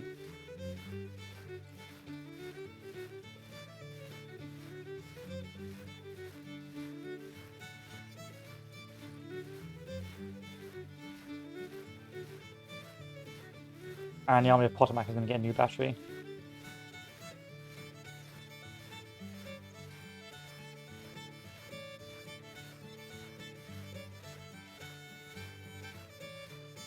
Yeah, hold that loose. At least on Monday, I reckon. A bit of hold that loose, and then Gates of Hell. Not right now because there's not a lot of new co-op. Not a lot of new custom games out, or custom maps out. I may go back to Gates of Hell, but I really want to get back to Fields of Glory because Fields of Glory is just a good casual, quite a good strategy game. Not very fun to watch, but still a pretty entertaining strategy game. So we'll probably go back to Fields of Glory to finish the historical battles.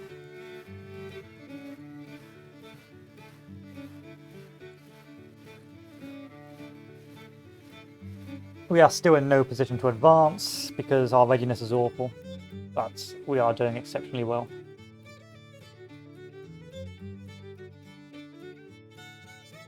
How is the Western Army doing?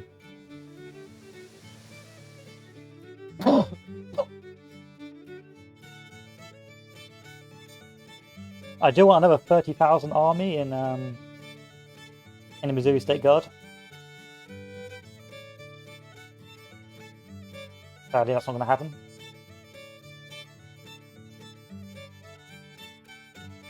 Oh, that'll be good. I look forward to some Fallout. I actually enjoyed the previous Fallout video. It was very good. I was like, oh, this is good. But you've got to do the coin flip. For every quest moral decision, you've got to do a coin flip.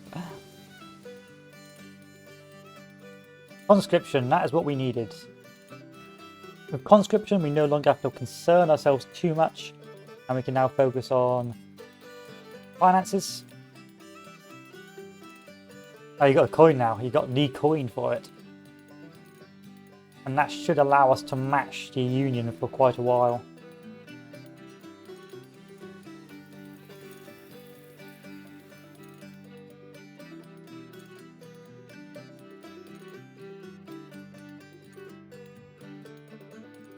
There we go, more manpower for the hungry gods.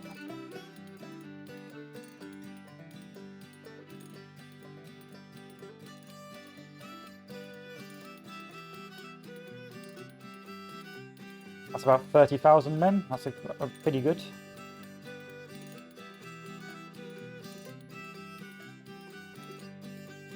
And the Missouri State Guard is going to keep itself there, and then we're going to make the Army of Tennessee, which will have its own force further to the east, because I am concerned about any potential blobs coming down from Kentucky.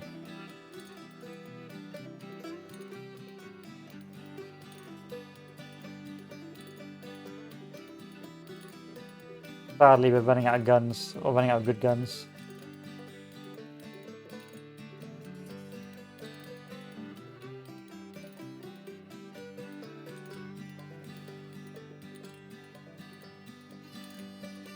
There we are, a nice healthy 34,000 men, which will hold here. Not very good equipment, I don't think, for these guys, but for what they are, which is basically a holding force, hopefully they will do the job. Oh yeah, you don't want to do the coin too much. I'm thinking like big quests, like karma quests and things like that.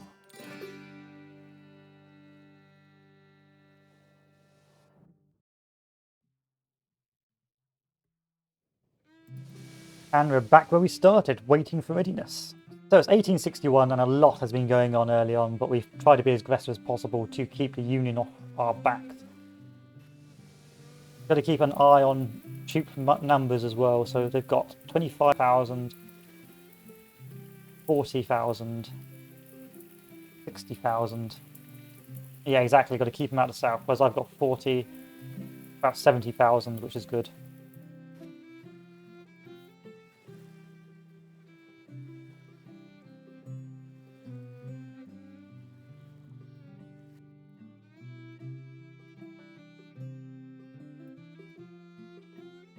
And it looks like the Western Army is ready to begin its engagement, offensive maneuvers. So we're going to move the Western Army up here. And who should we have in charge of the Western Army?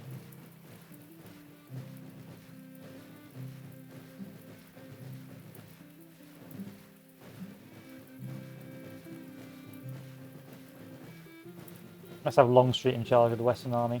That's the Army of Tennessee, I've just made him in charge. There we go, Longstreet's going to be the boy for the Western Army.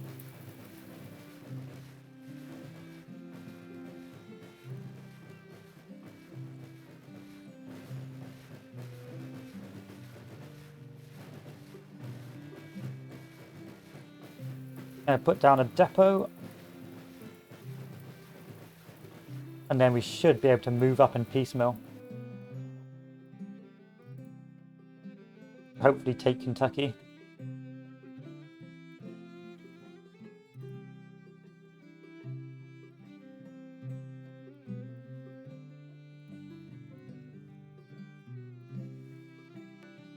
He says, fingers crossed.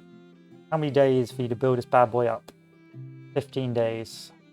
That's actually 15%, not 15 days. Oh yeah, it's actually 15 days. So, I have another big battle. Fortunately, morale is not too low for the rest of the army. I've got about 80,000 and 99 guns, over 127 guns. And the Army of Shenandoah and the Army of Potomac are once more together.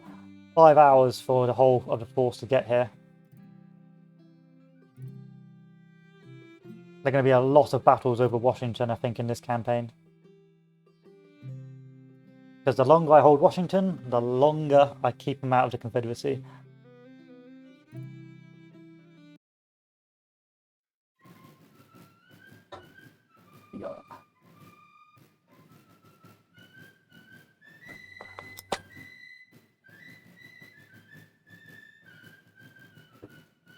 I'm going to have to make those Eastern armies bigger. Because you can see the numbers keep on going higher and higher as we try and outdo each other in terms of manpower.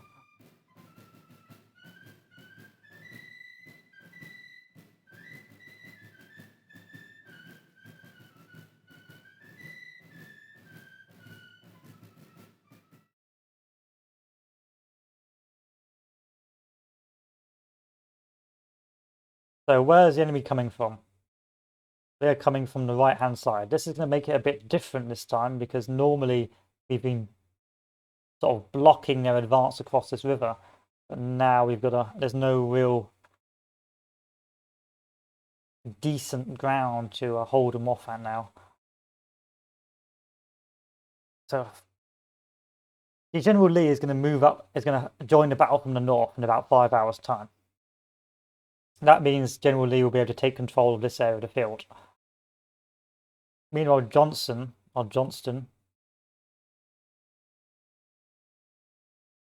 can take control of the southern part of the field here.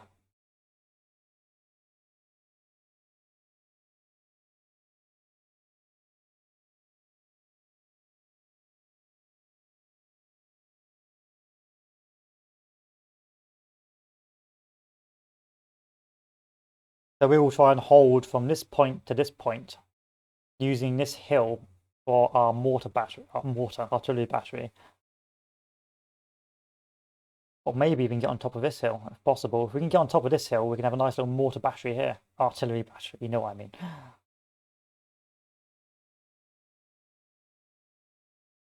You know what I mean. And then the Union will probably come down and engage us. Lee will be able to join the battle from the west. And hopefully we'll win the war. Back in time for tea and crumpets.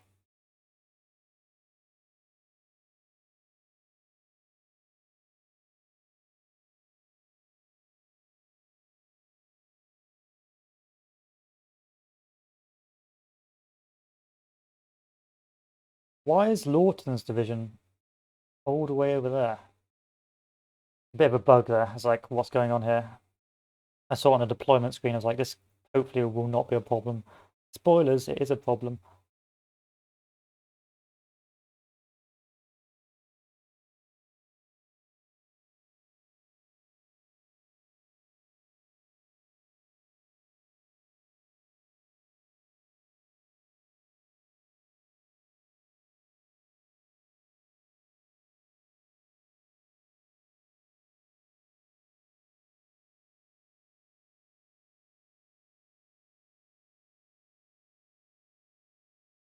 That's Union reinforcements, not Confederate.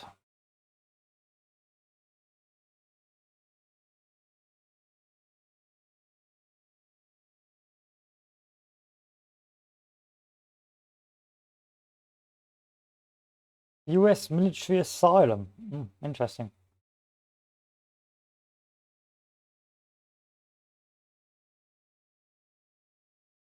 Should have a few guys ready to be upgraded soon as well. Because he's all the way over here, these guys aren't going to be moving for like most of the day, which is an absolute nightmare. But hey, is what it is. Stuart's not happy. Stuart's never happy. Let's be glad you didn't get disgraced, Stuart. I mean, he did the best he could with the resources he had.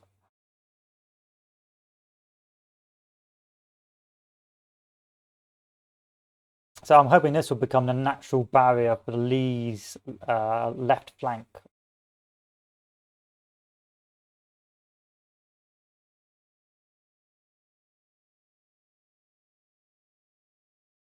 Where do you plan on going? Okay.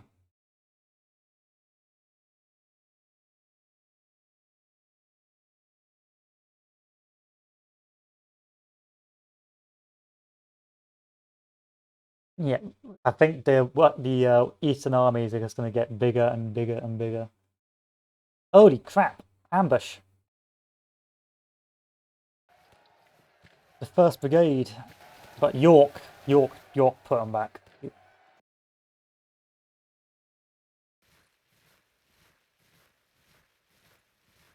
York taking the field. Well done, York. Who was in command of that? Stan? Star. Okay.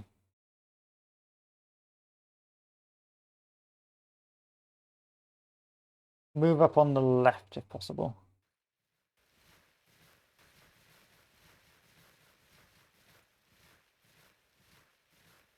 Just randomly, like, they just ran into each other. Okay, give the orders to all fire at long range. We've got a Springfield rifle musket, so hopefully that will be enough to do some sweet, sweet damage.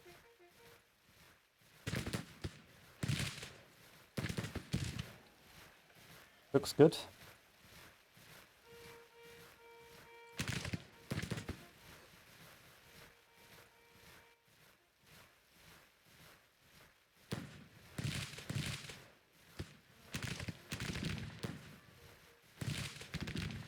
Why do you want to do that, hey? We've taken the hill, which means my artillery can move up.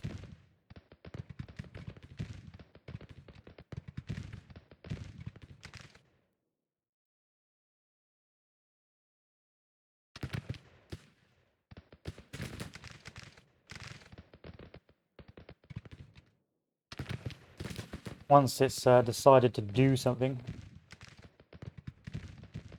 Feels good. Feels good, man.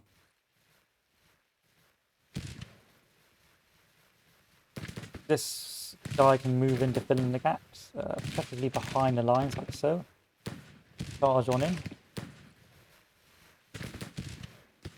Good, we have the upper hand. We've taken the best terrain.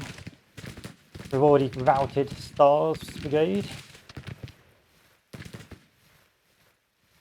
Now it's going to get everyone else to fire at long range. I think I've already given that order.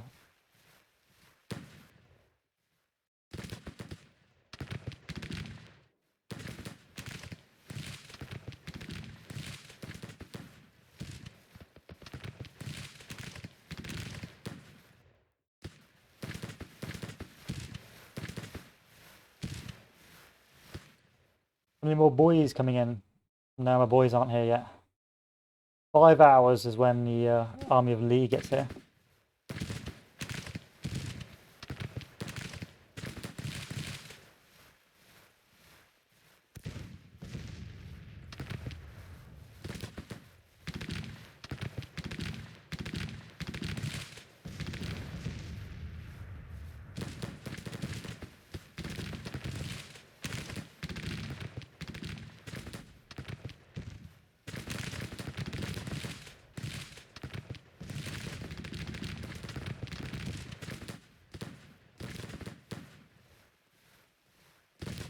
Sadly, a lot of these troops have not got particularly good equipment.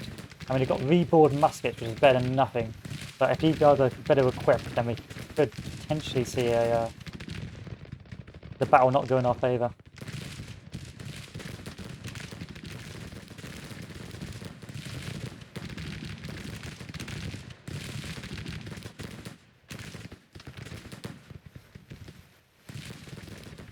Harris is not happy. Who cares? The cavalry might as well do something. Yeah, and these guys aren't going to get here anytime soon, but that's fine because this part of the field isn't necessary yet, and they could act as a reserve.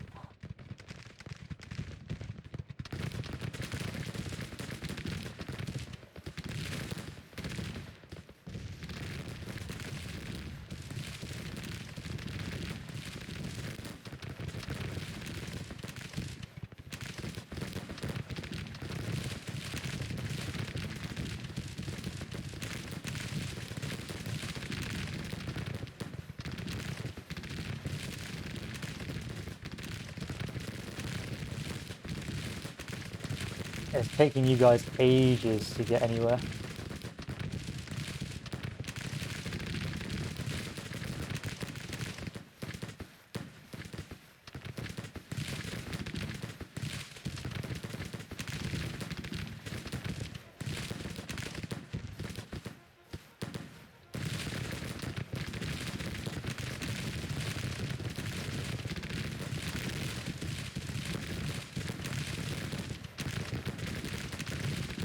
But the cannons are almost in a position to go the right way, but of course they've decided to go in front of the combat line as opposed to going behind the combat line, which is not the most intelligent thing to do.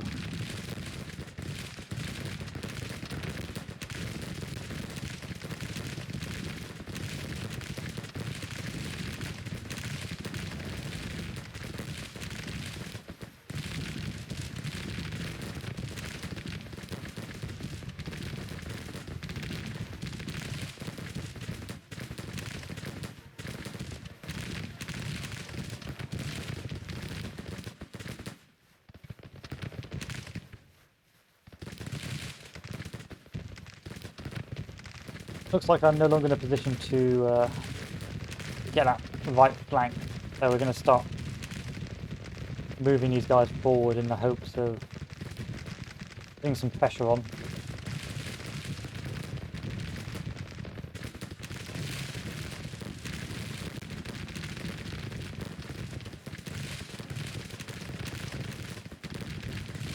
A good old-fashioned line battle this is.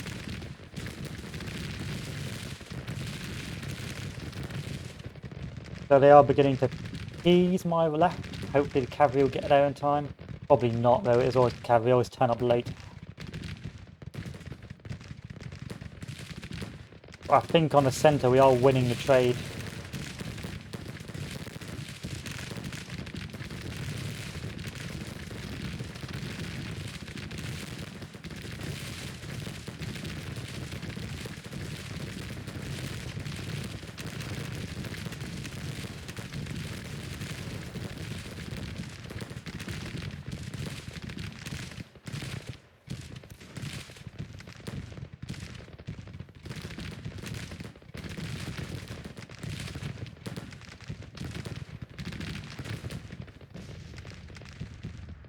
Good. McKinney back for vengeance. Backward. Anderson was disgraced, but I think he's going to make his name back for himself in this battle. Here's that cavalry, I needed it. I needed those. The problem is that fence. The fence stops you actually getting in front of it. The defence acts like a natural barrier.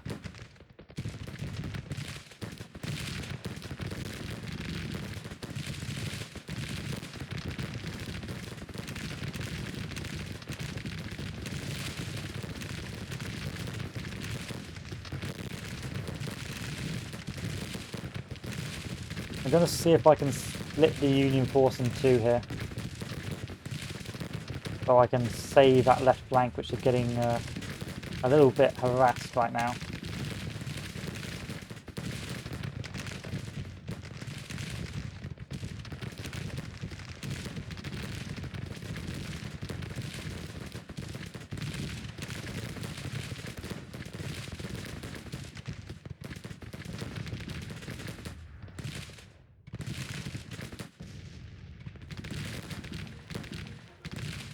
And the cannons will just come right into the right flank. So although these guys should be pretty fresh, they should be able to outgun them. Are my reinforcements here yet? Nope, of course not.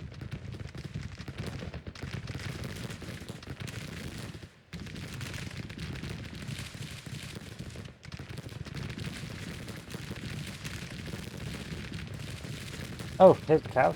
He decided to literally just drive through and stand in front of the enemy, but it's Cooper, so.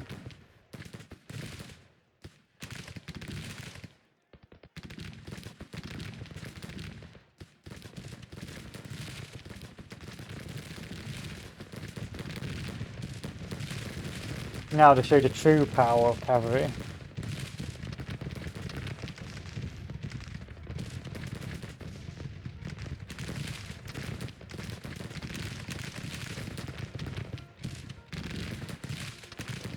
$10 rounds a minute, boys, remember that.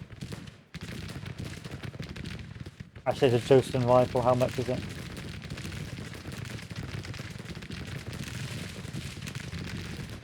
Yeah, 10 rounds a minute. Mediocre accuracy, it's actually pretty good. Most weapons are mediocre to bad. The mediocre is actually pretty high up on the accuracy standard. But you can just see from the casualties being inflicted right now. It's taking them like 1 minute to load.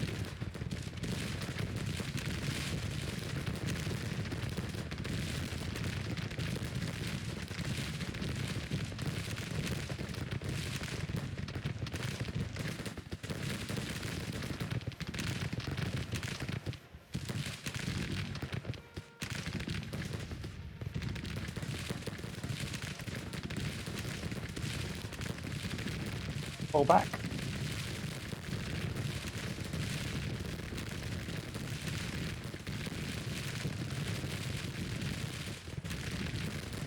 Lovely stuff.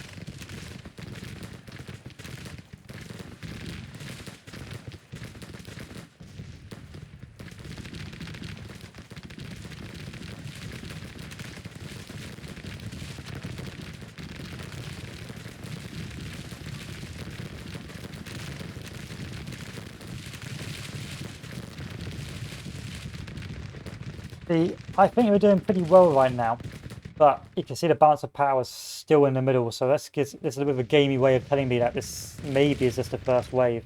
This does not look like 70,000 men.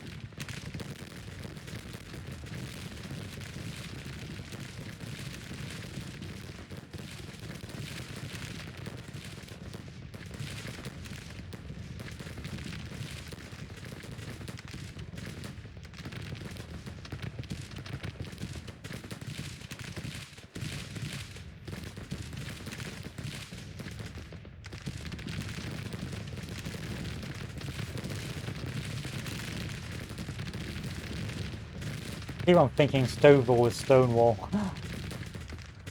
I wouldn't mind if I know this is just a gimmick, but I wouldn't mind that as the war progressed, commanders got nicknames for certain things they've done.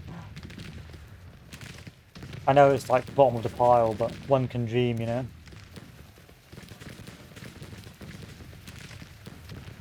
I can dream, Harold.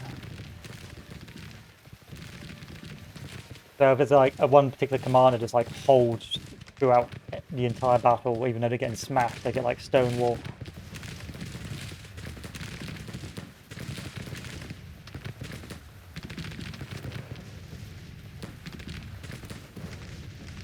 Or if there's some command what's always late or always like takes ages to follow an order, they get I don't know, Festum late chew or something like that, you know. Chew.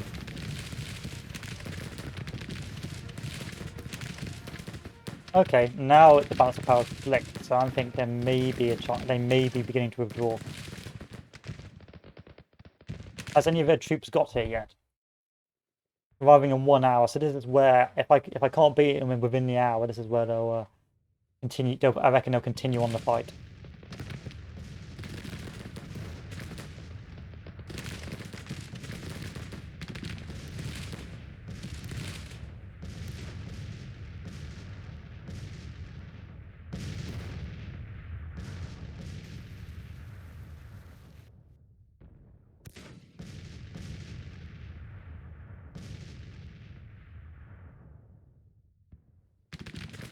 Looks like we have won the day so far, but there's no enemy retreat message yet, so we're going to put our cavalry over here. Aim to put finally our reinforcing divisions over here. So where am I sending the cavalry again? Cavalry's actually going to go all the way over here. So I'm going to see if we can fix this line for the next wave.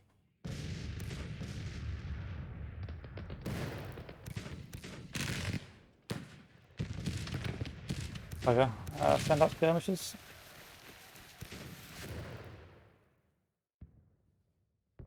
Two routed. I knew it, I knew it.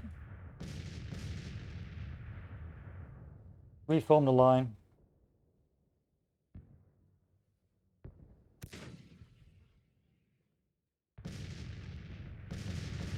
Oh, alright, we can counter battery it. We can counter battery. Straighten out this line. But it's nearly night time anyway, so it'll probably be the end of the day soon.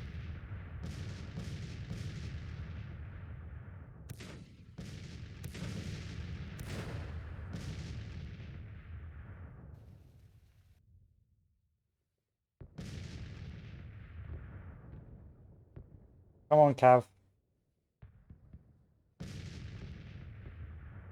Come on, Cavy boys, get on your horse. And move over here.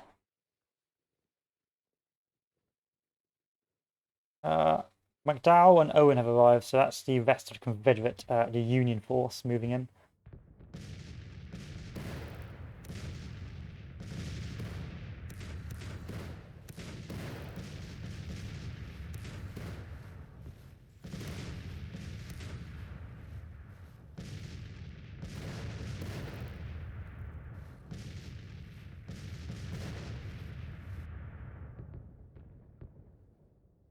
Are they moving in where I expect them to be moving in? No.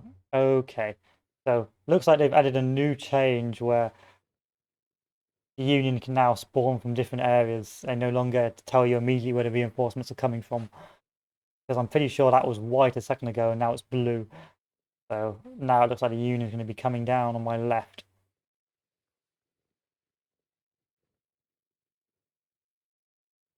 So we're going to send that cavalry, in fact, on a scouting mission over here.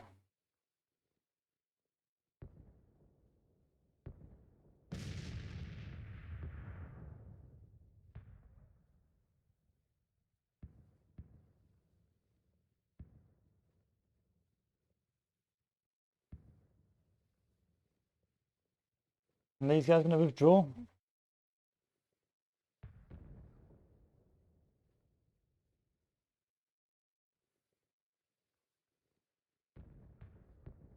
And the artillery's in the wrong spot. Classic. Don't forget drink water. Oh yeah, gotta drink my Pepsi. Oh yeah, my sore throat come through from all that talking. Sore boy. Could move forward to engage.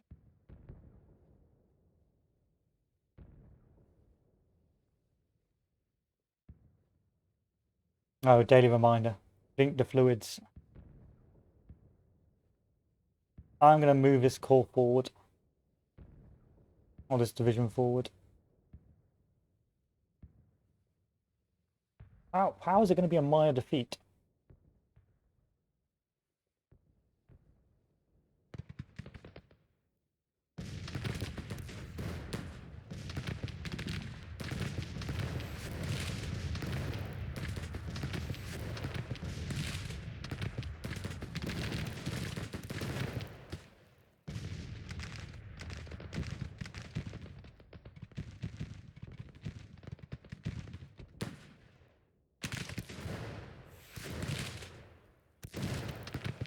There we are, and then we just move this corps forward.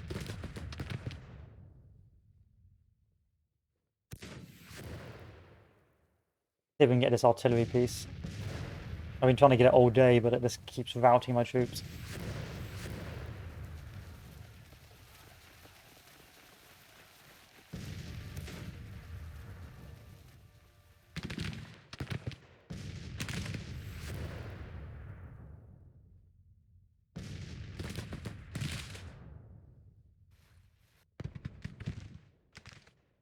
So where is the Union going?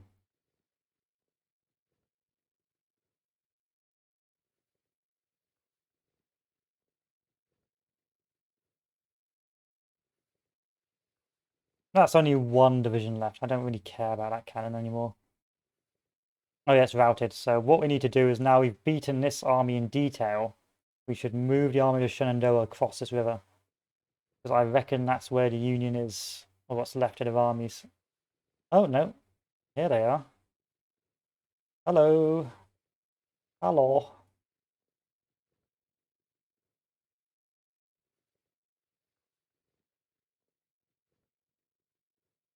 That's a big boy Union force. Marching down. Too late. Too late to reinforce, old boy.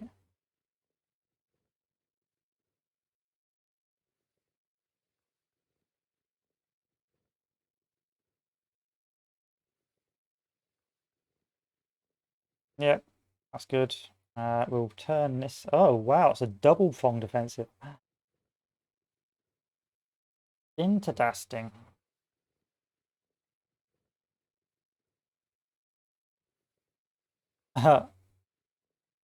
Interesting.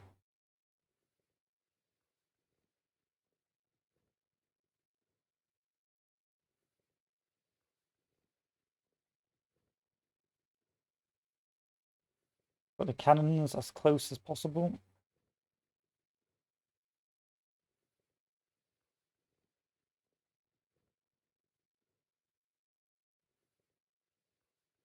There we are. So what I think I'll do is I will take. How many troops is that? It won't tell me. Oh, it's only one corps. Whereas that's where the most of their force is. So I'm going to move this force over here. So Lawton will move to engage to halt that advance. They'll move up onto that. These guys are going to come swinging down Beauregard's division. Come crashing into the right flank.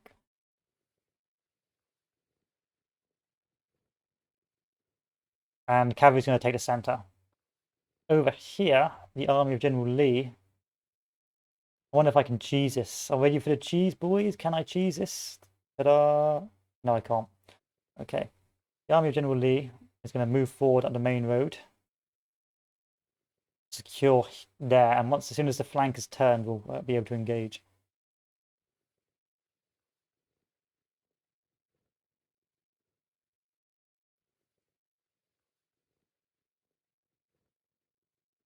There we are. Not the best looking, but it will do.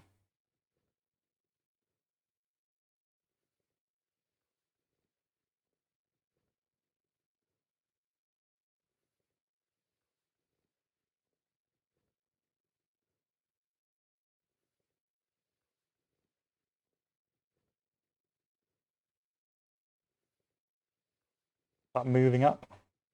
Cannons, are you going to fire? I may move the cannons a little bit closer up. Charge those cannons forward, charge those cannons forward. And this infantry is going to move up like so.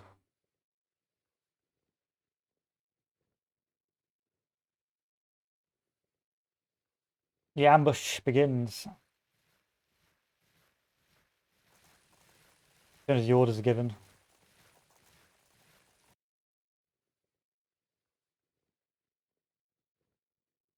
Good. Coke is oh, whoa, whoa, whoa, whoa. That's bigger than I thought. Cancel that order.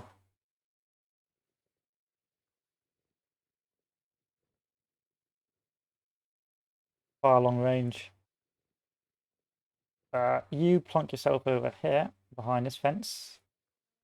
And you two plonk yourself here.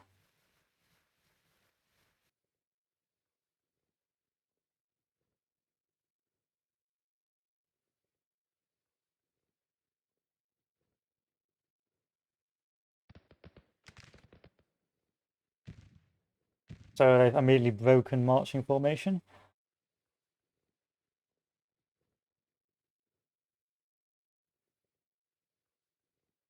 Are you getting in position? Yes, you are.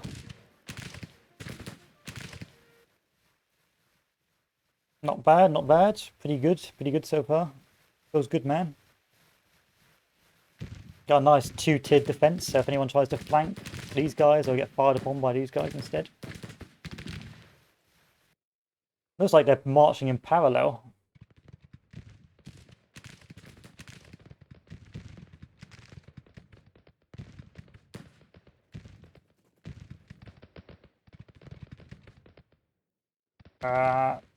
Whoa, whoa, whoa, whoa, whoa.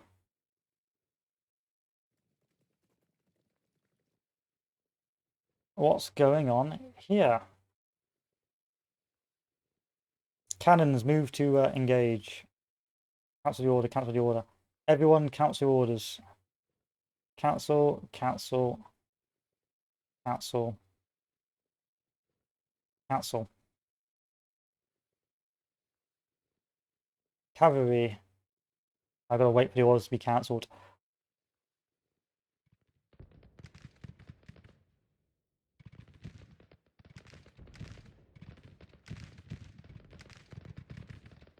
Charge forward. Charge forward. Don't give them time to reform.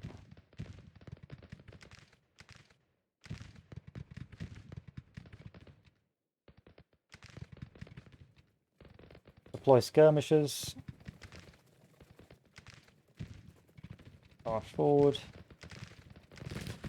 Charge forward.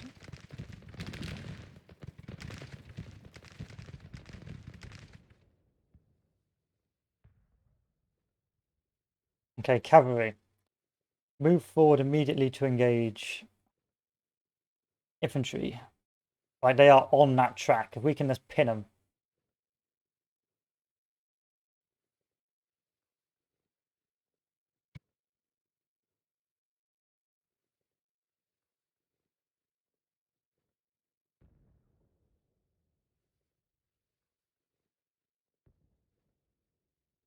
That's going to be chaos for a while. It's just old chaos.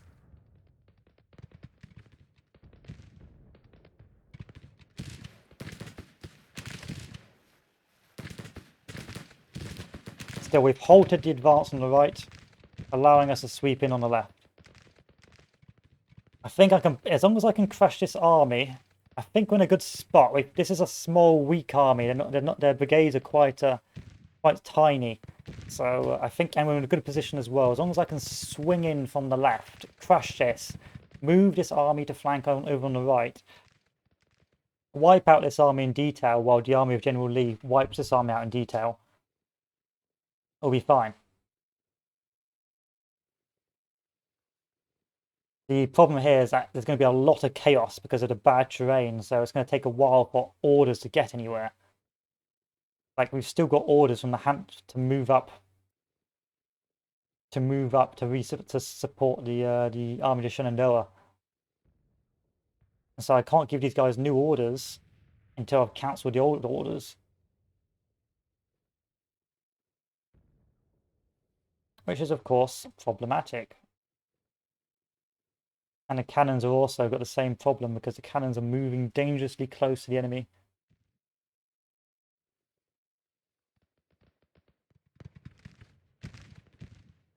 I know there's a couple of brigade commanders there, but I think they're hangovers from the previous engagement.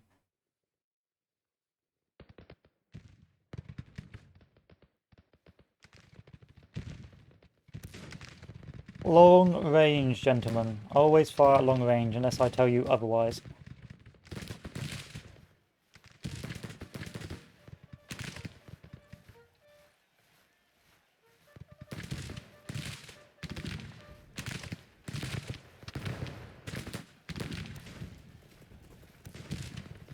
Charge that artillery. Charge that artillery. Send that infantry round like so.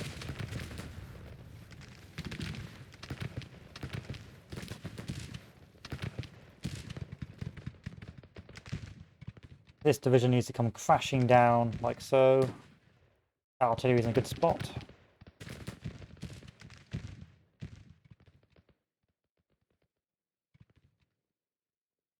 That order's been cancelled. Start setting up. So we've got a lot of cannons, but a lot of delay as well. Let's go 10 speed for a bit. Get this sorted out. Make sure everyone's moving to where I need them to be.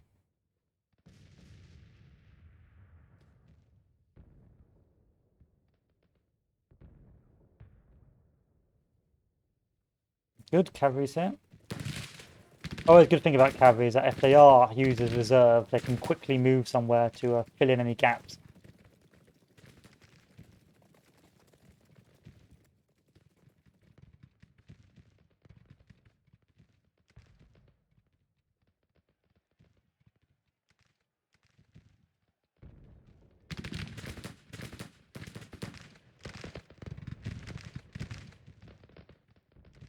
Yeah, it looks like they're beginning to try to push up the hill. It'll just be whether or not they can.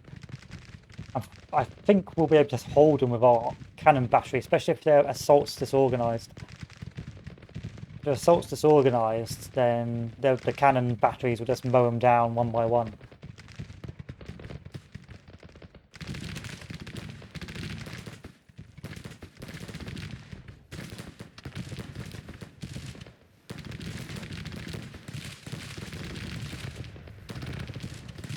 I'm going to have to sacrifice the cavalry here just to knock out these cannons, because these cannons will just slow me down.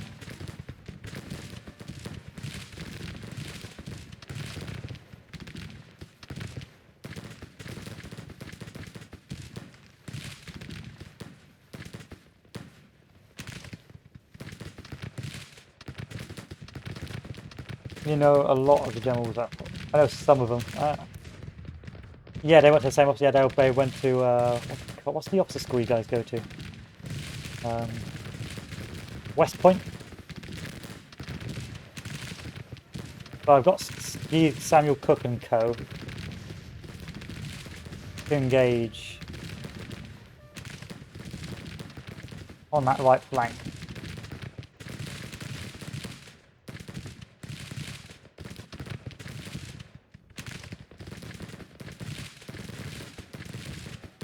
Yeah, it's West Point. It's West Point, boys. West Side, as the officers called it back in the day.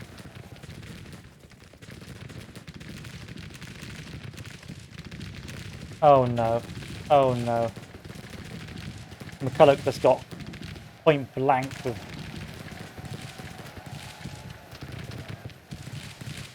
by grape shot.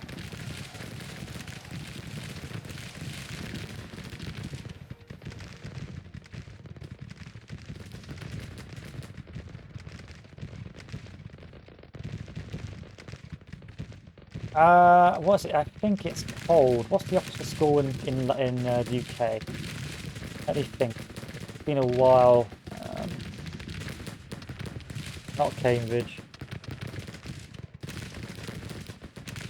Not Eton. I can't remember, I'll be painfully honest. Yeah, we have one, I just can't remember the name. Let me Google it.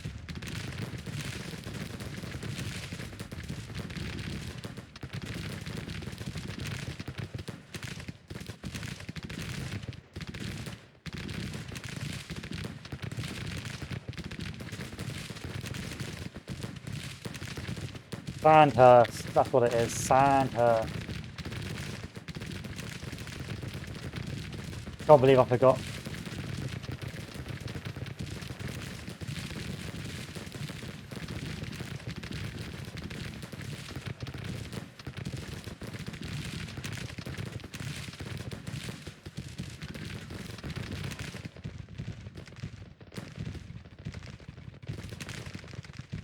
Yeah, I haven't really known much about the new tonks.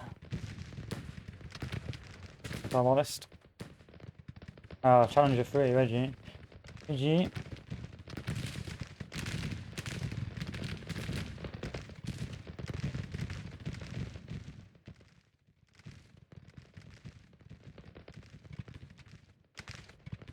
I wouldn't know. I would not know. Not my realm.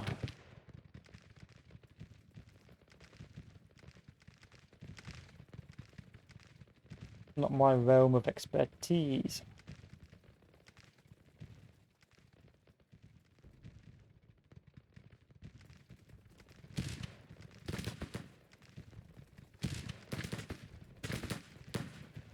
Why are these guys facing the wrong way?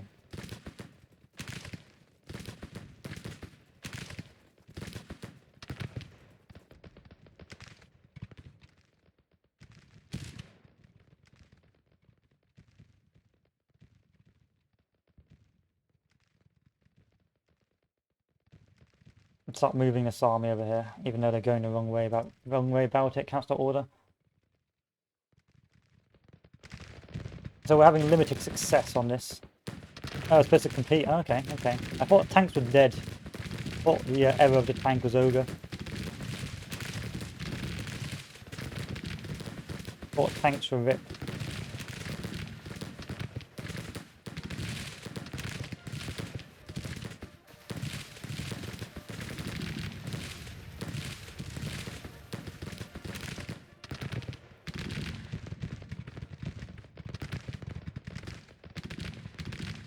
This has not been a particularly good assault. I perhaps underestimated this strength here. Overestimated this strength here, underestimated strength there.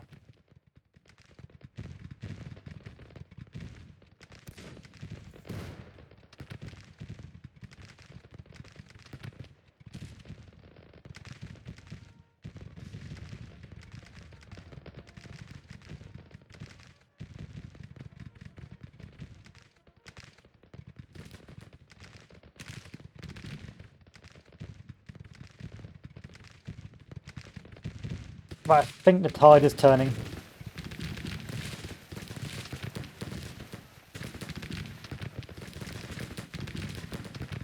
Victory will be ours.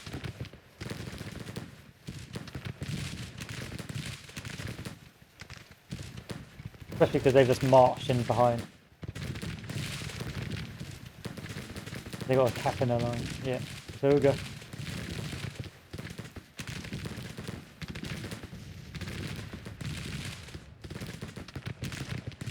It's over, Anakin. Yeah, this was the correct assessment. Once I realised these brigades were quite small in size, I knew that I could just hold this with one corps or one division. And this is slowly being contained. The only concern here was whether or not I could react before they could. And now that I've reacted first, I'm no longer in fear of failure.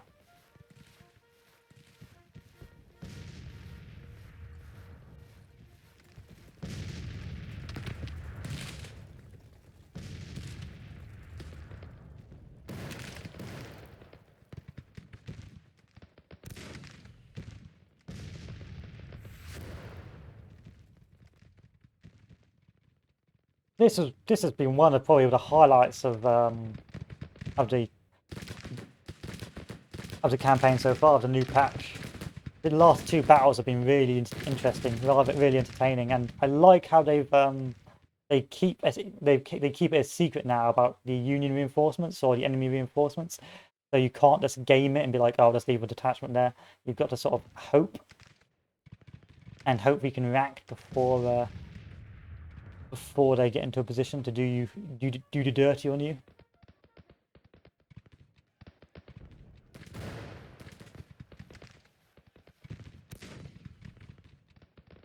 Why you do me like that?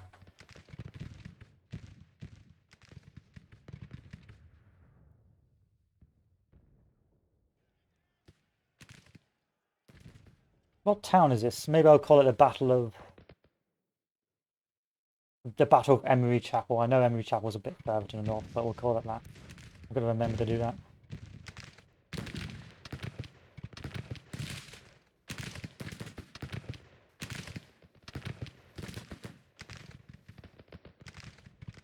The Battle of your mum's house. God, no. Why you be like that?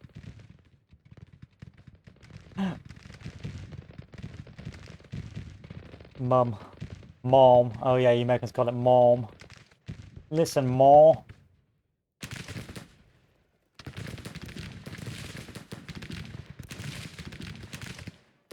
Do you get a day off for Pancake Day? Do you? Is that a thing Americans have? A day off for Pancake Day?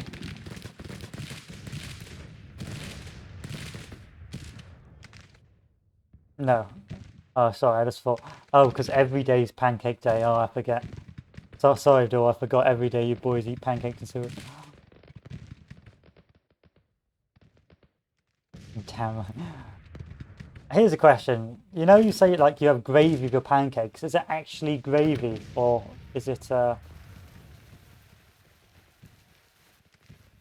something, or is it like a syrup? Because when we call things gravy in the UK, it's like an OXO cube. Like in the UK, it's like that's like meat extract used for roast dinners. You know, it's not actually gravy. Also, I'm surprised that you guys have pancakes for breakfast. Oh, it's syrup. Okay, okay. Because we have it as a dessert. Like if you want a pancake, like us Europeans will have a pancake as a dessert, and we'll have it with sugar, and we'll have it like with cream. We wouldn't have like a pancake. A pancake for us is like a cake.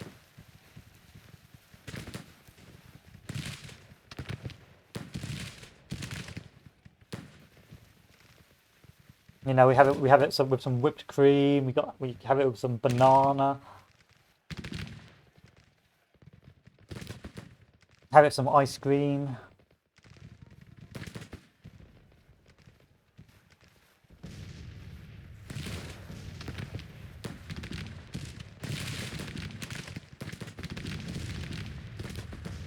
Again, are we talking syrup goes on biscuits? Yeah, syrup goes on, not gravy, not like OXO cube gravy.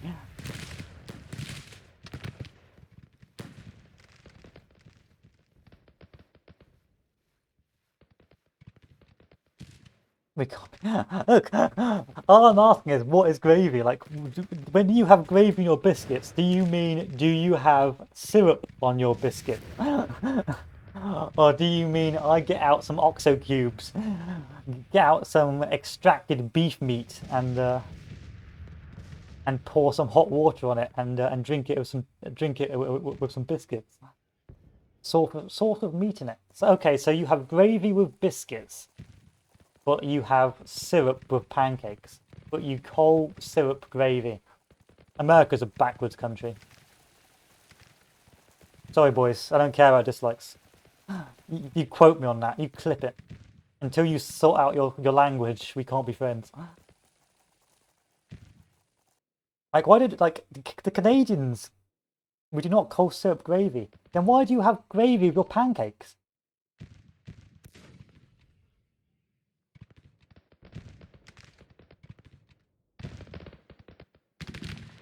I'm confused. I'm so confused.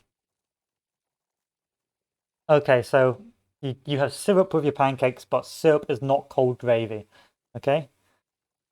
But you have gravy with biscuits. And now, when you talk about biscuits, do you actually mean biscuits, or is that another term for like, like I don't know, pita bread or something like that?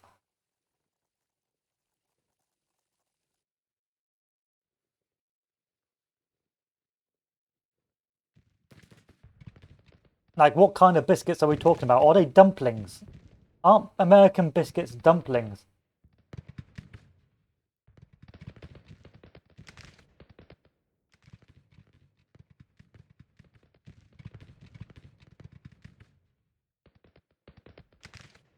You know what? I'm googling it. Fuck it. I'm googling this bad boy. American biscuits. 2468. Who do we appreciate?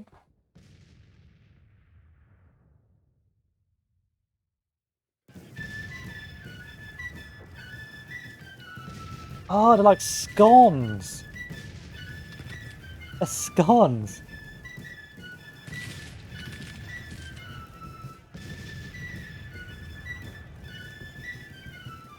What's the difference between a scone?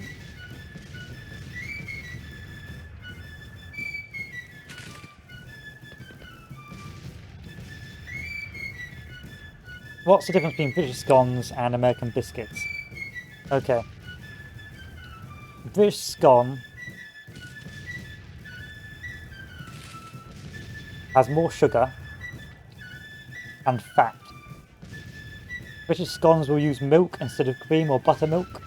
Scones are more dense compared to the American biscuit. British scones are made with sugar, and biscuits originate from American South, whereas scones originate from Scotland. Alright, got it. So basically, American biscuit is a less sweet scone. We solved that problem. We're fixed. But yeah, I can't understand why you'd have that with gravy. So, total casualties 23,000, 8,500. These are the sort of casualties I expect, and they're no longer so lopsided, which is quite good.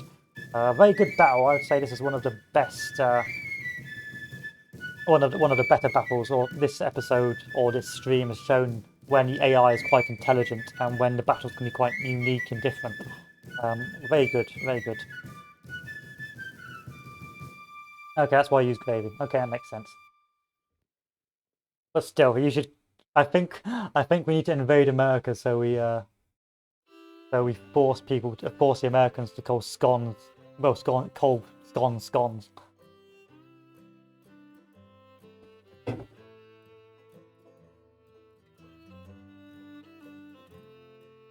Don't worry, boys. We only have one carrier. That's all we need. We'll sail it up the Potomac. You gotta have faith.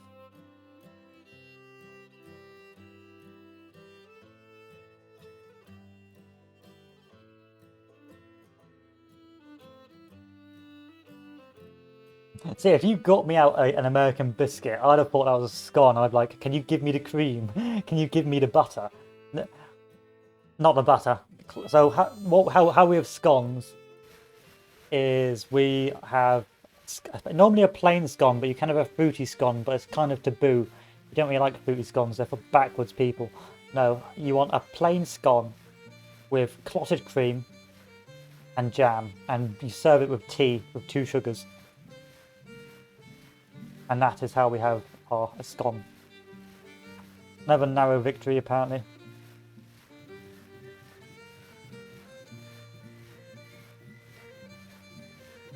So because the numbers are getting a bit too big for my taste, we're going to start increasing numbers for our army.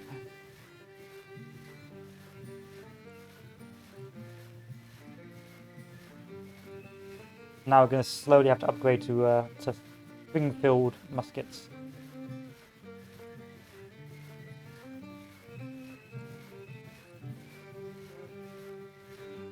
Army of the Potomac.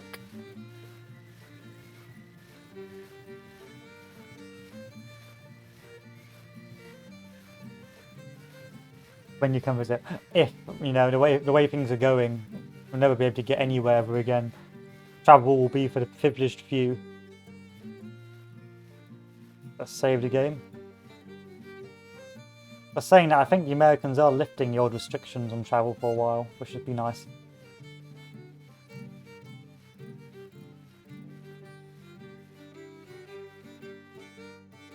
So far so good. We still can't move anywhere because the Union just keeps on sending boys down, and because our army sizes are so big so early on, our readiness is too low. But this has worked so far. Yeah, give it, well, UK already is V for Vendetta. What, you posted something offensive on Twitter? There's no license for that. You're going away for prison for 20 years and you're going to be socially ostracized. I think one of the worst inventions ever made was not the nuclear bomb, but like Twitter and Facebook. What, a license to say something? No, you need a TV license. So because the BBC is government owned, you need a it's got to be funded by the taxpayer. And so what we do, or what you're forced to do, is if you buy a TV, you're forced to buy a TV license each year to pay for the BBC. And of course, if you don't pay for it, you technically get arrested. It's a criminal offence, etc., etc. However, they've changed it now, so if you prove that you don't use the TV to watch the BBC or any of its channels, then you don't have to pay the license. So a lot of people now have stopped paying the license, and the BBC is sort of struggling. Well, the BBC just became another propaganda bit of the media, you know? Just became another biased media source. You know, the BBC before, when it made good programmes like the David Attenborough TV shows, historical dramas, things like that, was good. It was value for money, but now it's become some cesspit of garbage, where quality is no longer a thing. Ideology is more important than quality.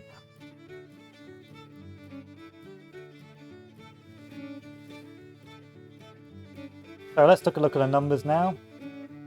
We're higher up on the manpower scale. Yeah, your American media is awful.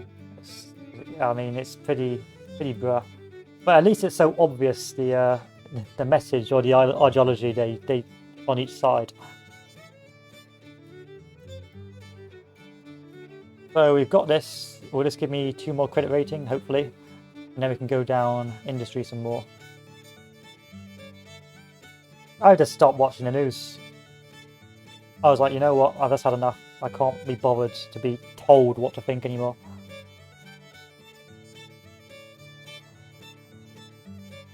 We're going to start moving into Kentucky with the Western Army.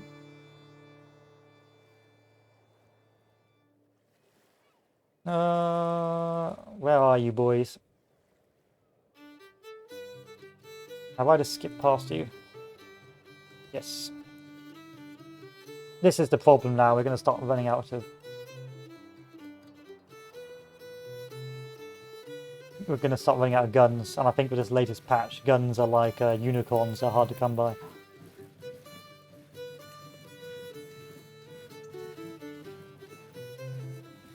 And I think with this latest patch, I can no longer just winter it out. I've got to just take the attrition, because the AIs are not going to care. Unknown unit of 27,000 men under Greenhorn. Oh no, McClellan, that's McClellan. And John James Longstreet. Oh, auto-resolve it, there's only 20,000 men.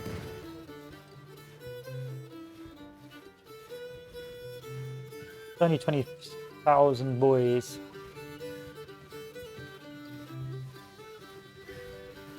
There we are. That should keep their attention. We'll keep the Army of Tennessee down here.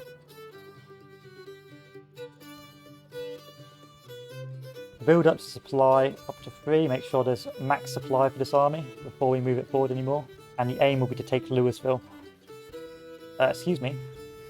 That belonged to me 5 seconds ago. Give it back. Give it back to me now. Thank you.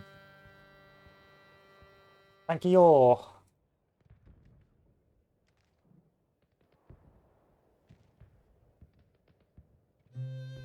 What are we doing now? Okay. We're going to have to keep up with the Union's manpower surge. Oh, what happened to Union's manpower? This is not like the previous game with like 2 million men. But then again, it's only 1861. There's a lot going on in 1861.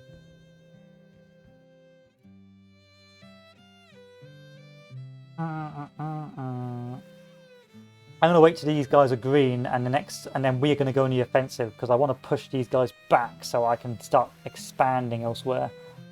Once I get green readiness for these two armies, we're going to hopefully try and secure Annapolis, Baltimore and Frederick, and this is where we'll try and hold and keep attracting the Union attention.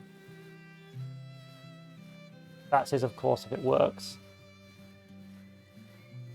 Yeah, it's a very small bridgehead, but because of the low readiness, if I march them now, they'll get to this readiness state where they can't do offensive action in enemy territory. So at amber, they can attack in enemy territory. When they go to sort of dark amber, they can't. They can't move anywhere. They either withdraw or they've got to stay put until their readiness is done. You mentioned not having enough quality rest. There's two ways to get rifles in the game so far. So the first way is industry.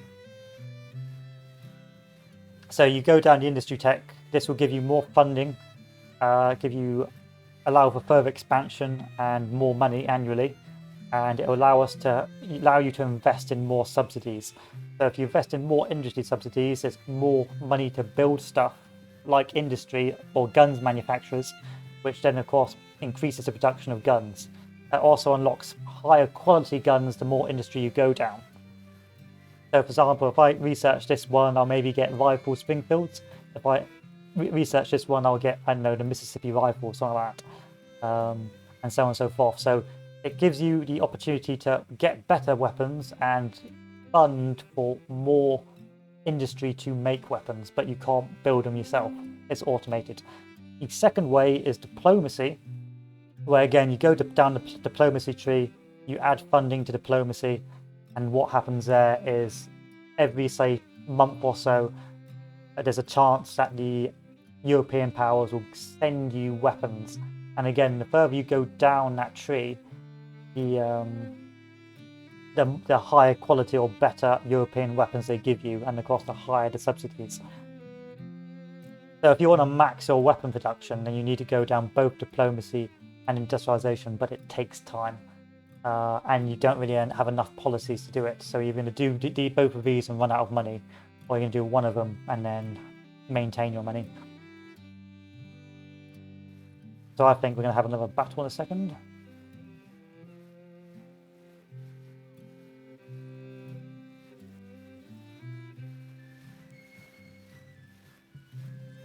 Yeah, I would say it is early access. It is fun. I've got like 90 hours. Well, I find it fun. I've got like 90 hours in it. But there are bugs. You do have to bear in mind there are quite a few bugs with this game, and each patch just makes some new bugs and send it back. But I've had a lot of fun with it, and as long as you accept that it's going to be a bit bruh, then you shouldn't have any problems. But it's one of a kind. There's not many games like it. Like I've had one bug where an entire army has disappeared, been deleted up on the north and the west. It's gone. Like 50,000 troops just disappeared.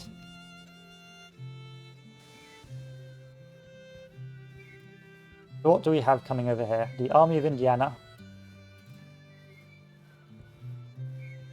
Yeah, but I find it funny. It's like I've actually quite enjoyed the early access period of this game, because I feel like they've added mutations of the game, so the game always feels different each time I play it. So otherwise I'd just be doing the same thing over and over. But because they've changed things, and some things are broken, some things aren't, some things work better than they don't, sometimes the AI acts a bit differently. It feels like I'm playing a different game each time I play through it, which means it's like one of the few times I actually enjoyed doing early access. 31,000 men, 58,000 men. I'm going to add some troops to the Western Army.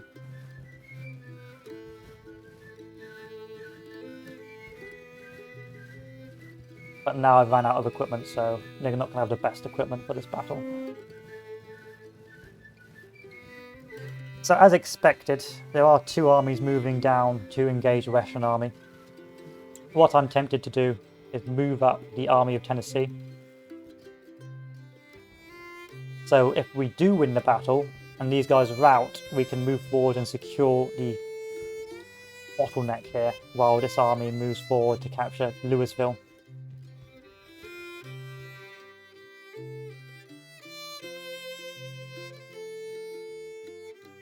And over on the right, not much going on here. Whoa, whoa, whoa, whoa, whoa, whoa, whoa, whoa, whoa. Why are you doing that? Why have you gone defensive? Oh, because you're defending the fort.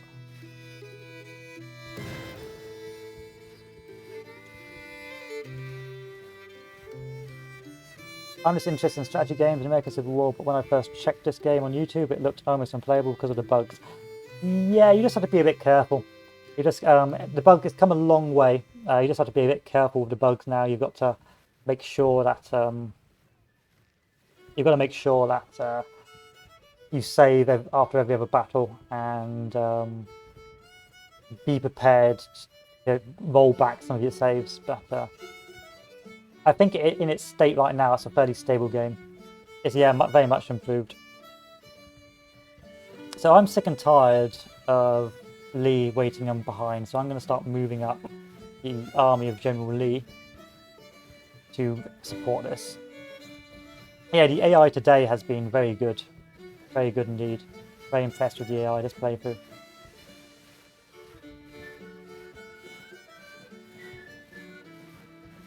Alright.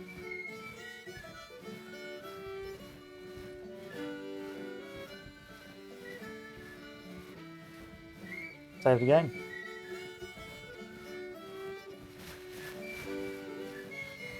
You almost bought it. I reckon you should get it. You're going to enjoy it. It's not like, what do you call it? Hearts of Iron 4 levels of complexity, but it is, it takes a little bit of getting used to if you're new to it, but it's a pretty simplistic once you understand it. And plus, I think part of the game is a trial and error from failure. You probably want to play the Union first. I mean, Pays has gone in, boys. Pays has gone in. Normally, I don't recommend early access games. Normally I don't recommend them because, of course, you're not sure, but I'm happy with it. You've always got to be careful with early access games. You've got to think, if the game stopped developing now, would I be happy with the results? And I personally think that if the game stopped development full stop now, I'd be happy with the results. But it'd be up to you to decide. So you always think worst case scenario of early access games. But I need to go for dinner, boys. So I'm going to leave you with a bit of a tease here while we do a strategic recap. Save first, withdraw.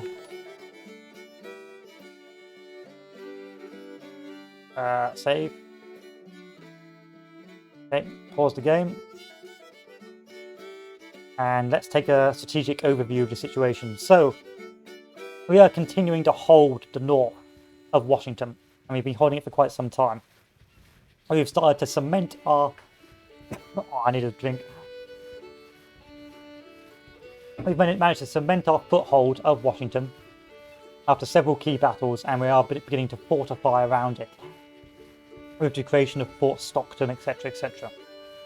The Union has attempted to counterattack with increasingly growing forces, and the battles are getting bigger and bigger, but each time we've been successfully repelling them. So the plan of action here will be to keep on fighting those key battles while building up our defences. At the same time, we'll be moving forward the army of General Lee, and what I intend to do is, after I win a decisive battle with one of these armies, leapfrog one of the armies forward to push them out of their retreat. So, for example, if I win this, they retreat back to Baltimore, I'll have General Lee march forward and push these guys back down to Philadelphia. At this stage, I can hopefully reinforce all of this and hold the 2 choke points of Washington. We've also pushed back one of the armies, captured Fort McHenry and Annapolis from just general skirmishing. So it's looking good so far. In the centre, the Western Army has moved forward and after a basic engagement pushed back McClellan's Department of the Ohio, not a particularly large army because I suspect a lot of assets are going to the east. In response, the Army of Indiana and the Department of Ohio are coming together for a pitched engagement of the Western Army. However, McClellan has no supply and I've got a reserve force moving forward. Actually, that's a lot of troops, 31,000, 26,000, 30,000. I may even move this army forward even more because this army is going to be at a disadvantage because there's still quite a large amount of numbers down in the Western Army. So it's 55,000 men, so we probably are going to win it. Let me just count again so we don't get panic. 30, 40, 50, 60, 70, 80,000. 80,000 versus 60,000. I reckon it's still winnable, especially if the Department of Ohio, if it still gets smashed. So we'll probably move this army up using the rail lines next battle, or next after we win that battle. And hopefully bring this army in to support the Western Army. But that is the strategic situation. Main effort here will be to push and take Kentucky once we fought this battle in the west and to hold Washington in the east. Now I have to go for dinner, ladies and gentlemen. So thank you all for watching. I hope you've enjoyed the stream. I hope you enjoyed the playthrough so far. I've enjoyed it. It's some really good AI this episode. Really intelligent, really enjoyable battles. So have a good one. And adieu. Oh yeah, after dinner we're going to be playing Hell Let Loose because I want to make sure I don't get burnt out on this game. So, un momento and goodbye.